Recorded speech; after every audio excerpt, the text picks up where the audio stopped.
ಏನೇನೋ ಕೆಲವು ಈ ಟ್ರೀಟ್ಮೆಂಟ್ ಥೆರಪಿಗಳನ್ನೆಲ್ಲ ಬಂದಿವೆ. ಇವೆಲ್ಲ ಜನಗಳಿಗೆ ಬಹಳ ಮೋಸ ಮಾಡುವಂಥ ಒಂದು ಸೆಂಟರ್ಗಳಾಗ್ಬಿಟ್ಟಿವೆ. ಜನರ ದುಡ್ಡನ್ನ ಕಿತ್ಕೊಳ್ಳುವಂಥ ಸೆಂಟರ್ಗಳಾಗ್ಬಿಟ್ಟಿವೆ. ಇವತ್ತೊಂದು ವಿಸಿಟ್ ಬನ್ನಿ, ಇನ್ನೊಂದು ಸಲ ವಿಸಿಟಲ್ಲಿ ಬನ್ನಿ, ಇನ್ನೊಂದು 3-4 ವಿಸಿಟ್ ಅಂತ ಈಗ ಒಂದು 3-4 ವಿಸಿಟಲ್ಲೇ ನಮಗೆ 25-30 ಅನ್ನೋಷ್ಟಕ್ಕೆ ಒಂದು 1.5 ಲಕ್ಷ ರೂಪಾಯಿ ಕಳ್ಕೊಂಡ್ಬಿಡ್ತಾರೆ. ಇವರೆಲ್ಲ ಏನು ಮಾಡ್ತಾರೆ, ಕೆಲವು ಸಲ 2-3 ಸಲ ಯಾರೋ ಒಂದು ಪೇಷಂಟ್ನ 2-3 ಆಗಿರುವಂಥವ್ರನ್ನ ಕರ್ಕೊಂಡ್ಬಂದ್ಬಿಟ್ಟು ಮಾತಾಡಿಸ್ಬಿಟ್ಟು ಹೋಗ್ತಾರೆ. ಇಂಥವ್ರೆಲ್ಲ ತುಂಬ ಜನ ನಂತರ ಬಂದು ಹೇಳಿದ್ದಾರೆ, ಹೇಳಿದ್ರೆ ದುಡ್ಡು ಕಳ್ಕೊಂಡ್ಬಿಟ್ಟಿರ್ತಾರೆ. ಯಾರೋ ಹೇಳಿದ್ರೆ ಚೆನ್ನಾಗಿ ಹೋಗ್ತೀನಿ ಅಂತಂದ್ಬಿಟ್ಟು ಅಲ್ಲೋಗ್ಲು. ಬಟ್ ಇಂಥದಕ್ಕೆಲ್ಲ ಮೋಸ ಹೋಗ್ಬೋದು. ಸೊ ಈ ರೀತಿ ಈಗ ಸೋಷಿಯಲ್ ಮೀಡಿಯಾಗಳಲ್ಲಿ ಹೆಚ್ಚಾಗಿ ಬರೋದ್ರಿಂದ ಎಲ್ಲರೂ ಅದ್ರ ಬಗ್ಗೆ ಮೋಸ ಹೋಗೋದು ತುಂಬ ಕಾಮನ್. ಈಗ ಕೆಲವರು ಹೇಳ್ತಾರೆ ಹೀಲ್ಸ್ ಹಾಕಿದ್ರೆ ಕಾಲು ನೋವು ಬರುತ್ತೆ, ಮಂಡಿ ನೋವು ಬರುತ್ತೆ ಅಂತ. ಸೊ ಹೌದಾ ಸರ್? ಇದು ಕಾಂಡ್ರೋಮಲೇಷಿಯಾ ಪಟಲ ಅಂತ ಹೇಳ್ತೀವಿ. ಅಂದರೆ ಕೆಲವು ಸಲ ನಮ್ಮ ಮಂಡಿಯ ಚಿಪ್ ಇರುತ್ತೆ, ಚಿಪ್ಪ ಒಳಭಾಗ ಹೆಚ್ಚಾಗಿ ಸ್ಟ್ರೆಸ್ ಆಗಿ ಅದು ಸ್ವಲ್ಪ ಸಾಫ್ಟ್ ಆಗಿಬಿಡುತ್ತೆ. ಸೊ ಒಂದೇ ಲಕ್ಷಣಗಳು, ನೋವು, ಬೇರೆ ಬೇರೆ ವಯಸ್ಸು. ಈಗ ಇದನ್ನು ಚಿಕನ್ ತಿನ್ನೋರು ಅಥವಾ ಮಟನ್ ತಿನ್ನೋರಿಗೆ ಭಾಳ ಈಸಿಯಾಗಿ ನಾವು ಹೇಳ್ಬೋದು, ಎಕ್ಸೆಲ್ ಆಗಿರ್ಬೋದು. ಯಾಕಂದರೆ ಈಗ ಮಂಡಿ ನೋವು ಬಂತು ಅಂದ ತಕ್ಷಣ ಯಾರು ಫಸ್ಟಿಗೆ ಹಾಸ್ಪಿಟಲ್ಗೆ ಹೋಗಲ್ಲ ಸರ್. ಮನೆಯಲ್ಲೇ ಕ್ರೀಮ್ ಹಚ್ಕೋತಾರೆ ಅಥವಾ ಎಣ್ಣೆ ಹಚ್ಕೋತಾರೆ, ಬಿಸಿನೀರು ಅಥವಾ ತಣ್ಣೀರು ಶಾಖನೇನೋ ಕೊಟ್ಕೋತಾರೆ. ಇವಾಗ ನಾವು ರೋಡಲ್ಲಿ ನಡ್ಕೊಂಡು ಹೋಗ್ತೇವೆ, ಸ್ಮೂತ್ ಆಗಿದ್ದರೆ ಕ್ಲೀನಾಗಿ ಗಾಡಿ ಹೋಗುತ್ತೆ. ಹಳ್ಳ ಬಂದಾಗ ಏನಾಗುತ್ತೆ ಅಂದರೆ ಕ್ರ್ಯಾಕಿಂಗ್, ಗಾಡಿನೂ ಅಲ್ಲಾಡುತ್ತೆ, ಸೌಂಡ್ ಬರುತ್ತೆ. ಹಾಗೆ ಹಿತ್ತಲು ಗಿಡ ಮದ್ದಲ್ಲ ಅಂತ ತುಂಬ ಜನಕ್ಕೆ ಅಂದ್ಕೊಂಡ್ಬಿಟ್ಟಿರ್ತಾರೆ. ಬಟ್ ಇರುತ್ತೆ, ಅವರಲ್ಲೇ ಮೆಡಿಸಿನ್ಸ್ ಎಲ್ಲ ಕೆಲವುದೆಲ್ಲ ಇರ್ತವೆ. ಇದು ಸಪೋರ್ಟಿಂಗ್ ಸ್ಟ್ರಕ್ಚರು ನಮ್ಮ ಮಂಡಿಗೆ ಹೆಚ್ಚಾಗಿ ಶಾಕ್ ಅಬ್ಸಾರ್ಬ್ ಥರ ಕೆಲಸ ಮಾಡುತ್ತೆ. ಸೊ ಆ್ಯಕ್ಚುಲಿ ಪೇಯ್ನ್ ಬಂದಾಗ ಹಾಟ್ ಆಗಿರೋಂಥ ನೀರನ್ನು ಇಡೋದು ಒಳ್ಳೇದು ಅಥವಾ ಕೋಲ್ಡ್ ಪ್ಯಾಕನ್ನು ಇಡೋದು ಬೆಸ್ಟಾ ಅಂತ ಸರ್? ಇದು 2 ಥರ ತೊಂದರೆ ಇದೆ. ಒಂದು, ಈಗ ಬಿದ್ದಾಗ ನಾನು ತುಂಬ ಜನ ಡೌಟ್ ಎಲ್ಲ ಕ್ವಶನ್ಸ್ಗಳು ಕೇಳ್ತಾರೆ, ಯಾವ ಟೈಮಲ್ಲಿ ನಾನು ಯಾವ ರೀತಿ ನೀರು ಹಾಕಬೇಕು ಅಂತ ಕೇಳ್ತಾರೆ. ಈಗ ನಾವು ಕೂತ್ಕೊಂಡು ಹೇಳ್ತೀನಿ, ತಿರುಗಿದ ತಕ್ಷಣ ಒಳಗಡೆ ಮೆನಿಸ್ಕಸ್ ಕಟ್ ಆಗುತ್ತೆ, ಶಬ್ದ ಬಂತು, ಅಯ್ಯೋ ಡಾಕ್ಟರ್ ನನಗೆ ಗೊತ್ತಿಲ್ಲ, ಹಿಂಗೆ ಎದ್ದೆ ಏನೋ ಒಂದು ಟಕ್ ಅಂತ ಶಬ್ದ ಬಂತು, ಆಗಿಂದ ನನಗೆ ತುಂಬ ಹೆಚ್ಚಾಗಿ ನೋವು ಬರ್ತಾ ಇದೆ ಅಂತ. ಇಂಡಿಯನ್ ಟಾಯ್ಲೆಟ್ಗೂ ಮಂಡಿ ನೋವಿಗೂ ಸಂಬಂಧ ಇದೆಯಾ? ಎಲ್ಲ ಮಂಡಿ ನೋವಿಗೂ ಸರ್ಜರಿ ಬೇಕಾಗಿಲ್ಲ, ಇದು ತಪ್ಪು ಕಲ್ಪನೆ. ಯಾಕಂದರೆ ಕೆಲವು ತುಂಬ ಜನ ಏನು ಮಾಡ್ತಾರೆ, ಡಾಕ್ಟರ್ ಹೋಗೋದೇ ಭಯ ಪಟ್ಬಿಡ್ತಾರೆ.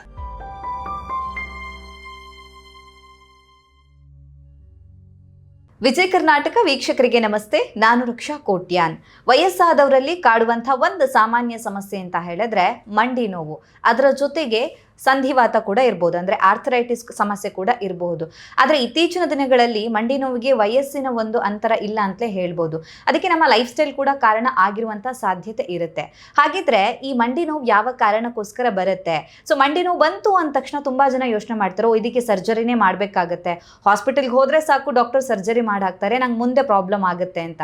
ಸೊ ಈ ವಿಚಾರದ ಬಗ್ಗೆ ಇರುವಂಥ ತಪ್ಪು ಕಲ್ಪನೆಗಳು ಏನು, ಇದಕ್ಕೆ ಚಿಕಿತ್ಸೆ ಹೇಗಿರುತ್ತೆ, ಮಂಡಿ ನೋವು ಬರದೇ ಇರೋ ರೀತಿಯಲ್ಲಿ ಹೇಗೆ ತಡೆಗಟ್ಟಬೇಕು, ನಮ್ಮ ಜೀವನ ಶೈಲಿ ಹೇಗಿರಬೇಕು, ಈ ಎಲ್ಲ ವಿಚಾರದ ಬಗ್ಗೆ ಹೆಚ್ಚಿನ ಮಾಹಿತಿನ ತಿಳಿಸ್ಕೊಡೋದಕ್ಕೆ ಇವತ್ತು ನಮ್ಮ ಜೊತೆ ಇದ್ದಾರೆ doctor PC Jagadish, senior consultant orthopaedic, arthroscopy and robotic joint replacement surgeon, Kaveri hospitals, electronic city, Bangalore. Doctor, ಕಾರ್ಯಕ್ರಮಕ್ಕೆ ಸ್ವಾಗತ. ನಮಸ್ತೆ ಸರ್. ನಮಸ್ಕಾರ. ಹೇಗಿದ್ದೀರಾ ಸರ್? ತುಂಬ ಚೆನ್ನಾಗಿದ್ದೀನಿ ಸರ್. ಮಂಡಿ ನೋವಿನ ಬಗ್ಗೆ ಮಾತಾಡ್ತಾ ಇದ್ದೇವೆ ಇವತ್ತಿನ ಕಾರ್ಯಕ್ರಮದಲ್ಲಿ. ಸೊ ಈ ಕೆಲವರು ಕೂತ್ಕೊಂಡಿರ್ತಾರೆ, ಎದ್ದಾಗ ಸಡನ್ ಆಗಿ ಒಂದು ಪೇಯ್ನ್ ಬಂದ್ಬಿಡುತ್ತೆ.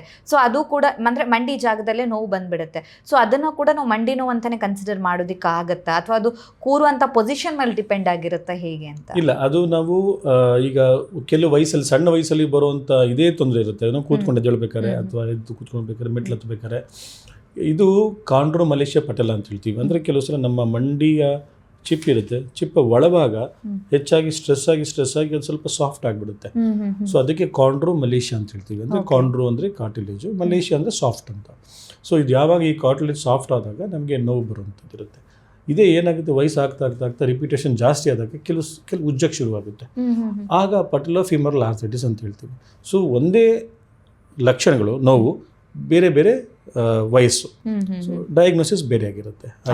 ಸೊ ಚಿಕ್ಕ ವಯಸ್ಸಲ್ಲಿ ಬರುವಂಥದ್ದಕ್ಕೆ ಕಾಂಡ್ರೋಮಲೇಷಿಯಾ ಅಂತ ಹೇಳ್ತೀವಿ, ವಯಸ್ಸಾಗ್ತಾ ಬರುವಂಥದ್ದಕ್ಕೆ ಪಟಲೋಫಿಮರಲ್ ಆರ್ಥರೈಟಿಸ್ ಅಂತ ಹೇಳ್ತೀವಿ. ಅದು ರಿಪೀಟೆಡ್ ಸ್ಟ್ರೆಸ್ ಆಗಿ ಕಾರ್ಟಿಲೇಜ್ ಸ್ವಲ್ಪ ಸವೆತ ಕಡಿಮೆ ಆದಾಗ, ಅದು ಥಿಕ್ನೆಸ್ ಕಡಿಮೆ ಆಗಿ ಬರುವಂಥದ್ದಕ್ಕೆ ಪಟಲೋಫಿಮರಲ್ ಆರ್ಥರೈಟಿಸ್ ಅಂತ ಹೇಳ್ತೀವಿ. ಓಕೆ, ನೀವು ಮಾತಾಡ್ತಾ ಕಾರ್ಟಿಲೇಜ್ ಬಗ್ಗೆ ಮೆನ್ಷನ್ ಮಾಡಿದ್ರಿ. ಸೊ ತುಂಬಾ ಜನರಿಗೆ ಒಂದು ಡೌಟ್ ಇರ್ಬೋದು, ಏನಪ್ಪ ಇದು ಕಾರ್ಟಿಲೇಜ್, ಅದರಲ್ಲೂ ಕಾರ್ಟಿಲೇಜ್ ಹಾಳಾಗೋದು ಅಂತ ಹೇಳಿದ್ರೆ ಏನು ಅಂತ. ಇದನ್ನ ಇನ್ ಸಿಂಪಲ್ ಆಗಿ ಎಕ್ಸ್ಪ್ಲೈನ್ ಮಾಡಬಹುದಾ ಸರ್? ಈಗ ಇದನ್ನು ಚಿಕನ್ ತಿನ್ನೋರು ಅಥವಾ ಮಟನ್ ತಿನ್ನೋರಿಗೆ ಭಾಳ ಈಸಿಯಾಗಿ ನಾವು ಹೇಳ್ಬೋದು, ಎಕ್ಸೆಲ್ ಆಗಿರ್ಬೋದು. ಯಾಕಂದರೆ ಆ ಜಾಯಿಂಟ್ ಅವರು ಕಚ್ಚಿದಾಗ ಅಲ್ಲಿ ಬರುವಂಥ ಸಾಫ್ಟ್ ಬರುತ್ತೆ, ನಾವು ಅದನ್ನ ವೈಟ್ ಕಲರ್, ಅದನ್ನು ನಾವು ಕಾರ್ಟಿಲೇಜ್ ಅಂತ ಹೇಳ್ತೀವಿ. ಸೊ ವೆಜಿಟೇರಿಯನ್ ಅವ್ರಿಗೆ ಹೇಳಿದ್ರೆ ಭಾಳ ಕಷ್ಟ, ನೋಡೋವ್ರಿಗೂ ಜಾಯಿಂಟ್ಸ್ ಕಷ್ಟ ಆಗುತ್ತೆ. ಸೊ ಇದು ಕಾರ್ಟಿಲೇಜು ಹೋಗ್ತಾ ಏನಾಗುತ್ತೆ ಅಂದರೆ ಅದು ಒಳ್ಳೆ ಸ್ಮೂತ್ ಆಗಿರಬೇಕು. ರಫ್ ಆಗುತ್ತೆ, ಅಂದರೆ ಈ ರಿಪೀಟೆಡ್ ವೇರ್ ಆ್ಯಂಡ್ ಟೇರ್ ಅಂತ ಆದಾಗ ರಫ್ ಆಗುತ್ತೆ. ರಫ್ ಆಗೋ ಲಕ್ಷಣಗಳೇ ಇವಾಗ ನಾವು ರೋಡಲ್ಲಿ ನಡ್ಕೊಂಡು ಹೋಗ್ತೇವೆ, ಸ್ಮೂತ್ ಆಗಿದ್ದರೆ ಕ್ಲೀನಾಗಿ ಗಾಡಿ ಹೋಗುತ್ತೆ. ಹಳ್ಳ ಬಂದಾಗ ಏನಾಗುತ್ತೆ ಅಂದರೆ ಕ್ರ್ಯಾಕಿಂಗ್, ಗಾಡಿನೂ ಅಲ್ಲಾಡುತ್ತೆ, ಸೌಂಡ್ ಬರುತ್ತೆ. ಹಾಗೆ ನಾವು ನಡೆದಾಗ ಚಿಕ್ಕ ವಯಸ್ಸಲ್ಲಿ ಕಾರ್ಟ್ಲೇಜ್ ಎಲ್ಲ ಚೆನ್ನಾಗಿರುತ್ತೆ, ಸ್ಮೂತಾಗಿ ಹೋಗಿರ್ತೀವಿ, ನೋವು ಬರೋದಿಲ್ಲ. ವಯಸ್ಸಾಗ್ತಾ ಎಲ್ಲಿ ಕ್ರ್ಯಾಕ್ ಬಿಟ್ಕೊಳ್ಳುತ್ತೋ ಆವಾಗ ನಮ್ಮ ಜಾಯಿಂಟ್ ಪೇನ್ ಶುರು ಆಗ್ತವೆ, ಕ್ರ್ಯಾಕ್ಲಿಂಗ್ ನಾಯ್ಸ್. ಈಗ ಮಡಚಿ ಹಿಂಗೆ ಉದ್ದವಾಗ ಕ್ರೆಪಿಟಸ್ ಅಂತ ಹೇಳ್ತೀವಿ, ನೋವು ಬರುತ್ತೆ, ಸೌಂಡ್ ಬರುತ್ತೆ. ಇದಕ್ಕೆ ನಾವು ಆವಾಗ ಡ್ಯಾಮೇಜ್ ಆಗಿದೆ ಅಂತ ಗೊತ್ತಾಗುತ್ತೆ, ಕಾರ್ಟ್ಲೇಜ್ ಡ್ಯಾಮೇಜ್ ಆಗಿದೆ, ಆರ್ಥರೈಟಿಸ್ ಶುರು ಆಗ್ತದೆ ಅಂತ ಹೇಳ್ತೀವಿ. ಓಕೆ, ಈಗ ಸ್ಪೈನ್ ಸಮಸ್ಯೆ ಇತ್ತು ಅಥವಾ ಬೆನ್ನು ಹುರಿಯಲ್ಲಿ ಏನಾದರೂ ಸಮಸ್ಯೆ ಇತ್ತು ಅಂದಾಗ ಅದಕ್ಕೂ ಮಂಡಿ ನೋವಿಗೆ ಏನಾದರೂ ಸಂಬಂಧ ಇದೆಯಾ ಸರ್? ಕೆಲವರಿಗೆ ಭಾಳ ಕನ್ಫ್ಯೂಸ್ ಆಗಿರ್ತಾರೆ. ಈಗ ಸೊಂಟದಲ್ಲಿ ಏಜ್ ಆಗ್ತಾ ಅದರ ಬೆನ್ನು ಉರಿ ಅಂದರೆ ಸ್ಪೈನಲ್ ಕಾರ್ಡ್ನ ಒಂದು ಜಾಗದಲ್ಲಿ ಒಳಗಡೆ ಹೋಗುತ್ತೆ. ಈ ಈ ರೀತಿ ಬೆನ್ನು ಉರಿ ಇದ್ದರೆ, ತೂತಿದ್ರೆ ಒಳಗಡೆ ಹೋಗುತ್ತೆ ಸ್ಪೈನಲ್ ಕಾರ್ಡ್ ಹೋಗ್ತಾ ಏನಾಗುತ್ತೆ, ವಯಸ್ಸಾಗ್ತಾ ಸುತ್ತದ ಅದು ಪ್ರೊಟೆಕ್ಷನ್ಗೆ ಒಂದು ಫ್ಯಾಟ್ ಲೇಯರ್ ಇರುತ್ತೆ, ಅದಕ್ಕೆ ಎಪಿಡ್ಯೂರಲ್ ಸ್ಪೇಸ್ ಅಂತ ಹೇಳ್ತೀವಿ. ಆ ಫ್ಯಾಟ್ ಲೇಯರ್ ಹೋಗ್ತಾ ದಪ್ಪ ಆಗಿಬಿಡುತ್ತೆ. ಆಗ ಬೆನ್ನು ಊರಿಗೆ ಸ್ಪೇಸು ಫ್ರೀಯಾಗಿ ಸಿಗೋದಿಲ್ಲ, ಟೈಟ್ ಆಗಿರುತ್ತೆ. ಉಸಿರಾಡೋಕ್ಕೆ ಅದಕ್ಕೆ ಜಾಗ ಸ್ವಲ್ಪ ಕಡಿಮೆ ಆಗುತ್ತೆ. ಆಗ ಏನಾಗುತ್ತೆ, ಕೆಲವರಿಗೆ ಈ ತುಂಬ ಹೊತ್ತು ನಿಂತ್ಕೊಂಡ್ರೆ, ತುಂಬ ಹೊತ್ತು ಕೂತ್ಕೊಂಡ್ರೆ ಕಾಲು ಸೆಳೆತ ಬರುತ್ತೆ, ಮರಗಟ್ಟುತ್ತೆ ಅಂತ ಹೇಳ್ತೀವಿ, ಅದೆಲ್ಲ ಬರುತ್ತೆ. ಕೆಲವರಿಗೆ ಈ ಕಾಫ್ ಮಸಲ್ಲು ಅಥವಾ ಈ ಮಂಡಿಗೆ ಹಿಂಭಾಗದಲ್ಲಿ ಕಾಣಿಸ್ಕೊಳ್ಳುತ್ತೆ. ಇದು ತುಂಬ ಜನ ಕನ್ಫ್ಯೂಸ್ ಮಾಡ್ಕೊಳ್ತಾರೆ. ಕೆಲವರು ಸ್ವಲ್ಪ ಅರ್ಲಿ ಕೆಲವು ಡಾಕ್ಟರ್ಗಳ ಹತ್ರ ಹೋದಾಗ ಕನ್ಫ್ಯೂಸ್ ಆಗಿಬಿಟ್ಟು ಬರೀ ಇಷ್ಟು ಮಾತ್ರ ಕೊಟ್ಟಿರ್ತಾರೆ ನೋವು ಅಂತ ಅಂದ್ಬಿಟ್ಟು. ಬಟ್ ಕೆಲವು ಮೇಲ್ಗಡೆ ಇರ್ತವೆ, ಪ್ರಾಬ್ಲಮ್ ಇರುತ್ತೆ. ಸೊ ಹಾಗಾಗಿ ಸಮಸ್ಯೆ ಬೇರೆ ಕಡೆ ಇರುತ್ತೆ. ಅದನ್ನು ಕೆಲವು ಸಲ ನಾವು ಅವ್ರಿಗೆ ಒತ್ತಿ ಹೇಳಿಸಿ ಅದನ್ನ ಅರ್ಥ ಮಾಡಿಸ್ಕೊಂಡಾಗ ಅವ್ರಿಗೂ ಅರ್ಥ ಆಗುತ್ತೆ. ಸೊ ಈ ಒಂದು ಲಕ್ಷಣ ಎರಡೂ ಓವರ್ಲ್ಯಾಪ್ ಆಗುತ್ತೆ ಅಂತ ಹೇಳ್ತೀವಿ. ಅಂದರೆ ಒಂದಕ್ಕೊಂದು ಒಂದ್ರ ಮೇಲೆ ಇರುತ್ತೆ, ಎರಡೂ ಒಂದೇ ಟ್ರೀಟ್ಮೆಂಟ್ ಅಲ್ಲ, ಅದೇ ಬೇರೆ ಇದೇ ಬೇರೆ ಟ್ರೀಟ್ಮೆಂಟ್ ಆಗಿರುತ್ತೆ. ಇದು ಆರ್ಥರೈಟಿಸ್ ಇರೋದಿಲ್ಲ, ಅದು ಮಂಡಿ ಸವೆತ ಇರಲ್ಲ. ಹಿಂದ್ಗಡೆಯಿಂದ ಬರುವಂಥ ಬೆನ್ನು ಉರಿಯ ಬರುವಂಥ ನೋವು, ಅದಕ್ಕೆ ಕೆನಾಲ್ ಸ್ಟೆನೋಸಿಸ್ ಅಂತ ಹೇಳ್ತೀವಿ, ಲಂಬಾರ್ ಕೆನಾಲ್ ಸ್ಟೆನೋಸಿಸ್ ಅಂತ ಹೇಳ್ತೀವಿ. ಓಕೆ, ಮೆನಿಸ್ಕಸ್ ಹರಿಯೋದು ಅಂತ ಹೇಳಿದ್ರೆ ಏನು ಡಾಕ್ಟರ್? ಈ ಥರ ಪ್ರಾಬ್ಲಮ್ ಇದ್ದಾಗ ಅಥವಾ ಈ ಥರ ಏನಾದರೂ ಸಮಸ್ಯೆ ಆದಾಗ ಬೇರೆ ಸಿಂಪ್ಟಮ್ಸ್ ಏನಾದರೂ ಕಾಣಿಸ್ಕೊಳ್ಳುತ್ತಾ, ಹೇಗೆ ಅಂತ? ಮೆನಿಸ್ಕಸ್ ಅಂತ ನಾನು ಹೇಳೋದು ಅಂದರೆ ಎರಡು ಕೀಲು, ಈ ತೊಡೆ ಎಲುಬು ಮತ್ತು ಕಾಲೆಲುಬು ಮತ್ತು ಮಡಿಯ ನಡುವಲ್ಲಿ ಬರುವಂಥ ಒಂದು ಕಾರ್ಟ್ಲೇಜ್ಗೆ ಮೆನಿಸ್ಕಸ್ ಅಂತ ಹೇಳ್ತೀವಿ. ಇದು ಸಪೋರ್ಟಿಂಗ್ ಸ್ಟ್ರಕ್ಚರು, ನಮ್ಮ ಮಂಡಿಗೆ ಹೆಚ್ಚಾಗಿ ಶಾಕ್ ಅಬ್ಸಾರ್ಬ್ ಥರ ಕೆಲಸ ಮಾಡುತ್ತೆ. ನಾವು ಹೆಚ್ಚಾಗಿ ನಾವು ಆಟ ಆಡ್ತೀವಿ ಟ್ವಿಸ್ಟಿಂಗ್. ಈಗ ಫುಟ್ಬಾಲ್ ಪ್ಲೇಸಲ್ಲಿ ತುಂಬ ಹೆಚ್ಚಾಗಿ ಕಾಮನ್ ಇರುತ್ತೆ. ಆಮೇಲೆ ಈ ಟೆನ್ನಿಸ್ ಆಡೋರು, ಲಾನ್ ಟೆನ್ನಿಸ್ ಆಡೋರಾಗಲಿ ಅಥವಾ ಶಟಲ್ ಬ್ಯಾಡ್ಮಿಂಟನ್ನು, ಆಮೇಲೆ ಈ ಬಾಸ್ಕೆಟ್ಬಾಲ್ ಪ್ಲೇಯರ್ಸು, ಇವರೆಲ್ಲ ಜಂಪ್ ಮಾಡಿ ಕೂತ್ಕೊಂಡು ಲ್ಯಾಂಡಿಂಗ್ ಮಾಡಿದಾಗ ಕಾಲು ಟ್ವಿಸ್ಟ್ ಆಗೋ ಚಾನ್ಸಸ್ ಜಾಸ್ತಿ ಇರುತ್ತೆ. ಯಾವಾಗ ಟ್ವಿಸ್ಟ್ ಆದಾಗ ಏನಾಗುತ್ತೆ ಅಂದರೆ ಈ ಒಂದು ಪ್ರೊಟೆಕ್ಟಿವ್ ರೂಬ್ರಿಕೆಂಟ್ ಲೇಯರ್ ಪ್ರೊಟೆಕ್ಷನ್ ಅಂತ ಹೇಳ್ತೀವಿ, ಮೆನಿಸ್ಕಸ್ ಕಟ್ ಆಗುತ್ತೆ. ಸೊ ಕಟ್ಟಾಗಿ ಅದಾಗಿತ್ತು. ಇದು ಅಥ್ಲೀಟ್ಸಲ್ಲಿ ಯಂಗ್ ಸ್ಟೇಜಲ್ಲಿ ಆಗುವಂಥದ್ದು. ವಯಸ್ಸಾಗ್ತಾ ಏನಾಗುತ್ತೆ ಅಂದರೆ ಅದರದ ಒಂದು ಎಲಾಸ್ಟಿಸಿಟಿ, ಇವಾಗ ಒಂದು ಮೆನಿಸ್ಕಸ್ ಯಾವುದೇ ಒಂದು ಸ್ಟ್ರಕ್ಚರ್ ಆಗಲಿ ಅದರದ್ದು ಎಲಾಸ್ಟಿಸಿಟಿ ವಯಸ್ಸಾಗ್ತಾ ಕಡಿಮೆ ಆಗಿಬಿಡುತ್ತೆ. ಕಡಿಮೆ ಆದಾಗ ನಮ್ಗೆ ಸಣ್ಣ ಒಂದು ಟ್ವಿಸ್ಟಿಗೆ, ಈಗ ನಾವು ಕೂತ್ಕೊಂಡು ಎದ್ದೇಳ್ತೀನಿ, ತಿರುಗಿದ ತಕ್ಷಣ ಒಳಗಡೆ ಮೆನಿಸ್ಕಸ್ ಕಟ್ ಆಗುತ್ತೆ. ಶಬ್ದ ಬಂತು, ಅಯ್ಯೋ ಡಾಕ್ಟರ್ ನನಗೆ ಗೊತ್ತಿಲ್ಲ, ಹಿಂಗೆ ಎದ್ದೆ ಏನೋ ಒಂದು ಟಕ್ ಅಂತ ಶಬ್ದ ಬಂತು, ಆಗಿಂದ ನನಗೆ ತುಂಬ ಹೆಚ್ಚಾಗಿ ನೋವು ಬರ್ತಾ ಇದೆ ಅಂತೀವಿ. ಸೊ ಇದಕ್ಕೆ ಮೆನಿಸ್ಕಸ್ಟು ಟೇರ್ ಆಗುತ್ತೆ. ಇದು ಸಾಮಾನ್ಯವಾಗಿ ಒಂದು ಏಜ್ ರಿಲೇಟೆಡ್ ಟೇರ್. ಇದು ಬಿಡಲೇಬೇಕಂತ ಏನಿಲ್ಲ. ಈಗ ಸದ್ಯ ನಿಂತಿರ್ತಾರೆ, ಹಿಂಗೆ ತಿರುಗ್ತಾರೆ, ತಿರುಗಿದ ತಕ್ಷಣ ಕಟ್ ಆಗಿಬಿಡುತ್ತೆ. ಸೊ ಇದು ಮೆನಿಸ್ಕಸ್. ಓಕೆ, ಈಗ ಕೆಲವರಿಗೆ ನೀವು ಹೇಳಿದ್ರಲ್ಲ ಸರ್ ಸೌಂಡ್ ಬರುತ್ತೆ ಅಂತ, ಇನ್ನು ಕೆಲವರಿಗೆ ಮೂಳೆಯಲ್ಲಿ ಏನೋ ಕಟ್ ಸೌಂಡ್ ಆಗಿರುತ್ತಾರೆ, ಅಂದರೆ ಕೇಳಿಸುತ್ತೆ, ಅದು ಫೀಲ್ ಆಗಿಬಿಡುತ್ತೆ. ಸೊ ಅದು ಕೂಡ ಮೆನಿಸ್ಕಸ್ ರಿಲೇಟೆಡ್ ಪ್ರಾಬ್ಲಮೇ ಆಗಿರುತ್ತೆ. ಎಕ್ಸಾಕ್ಟ್ಲಿ.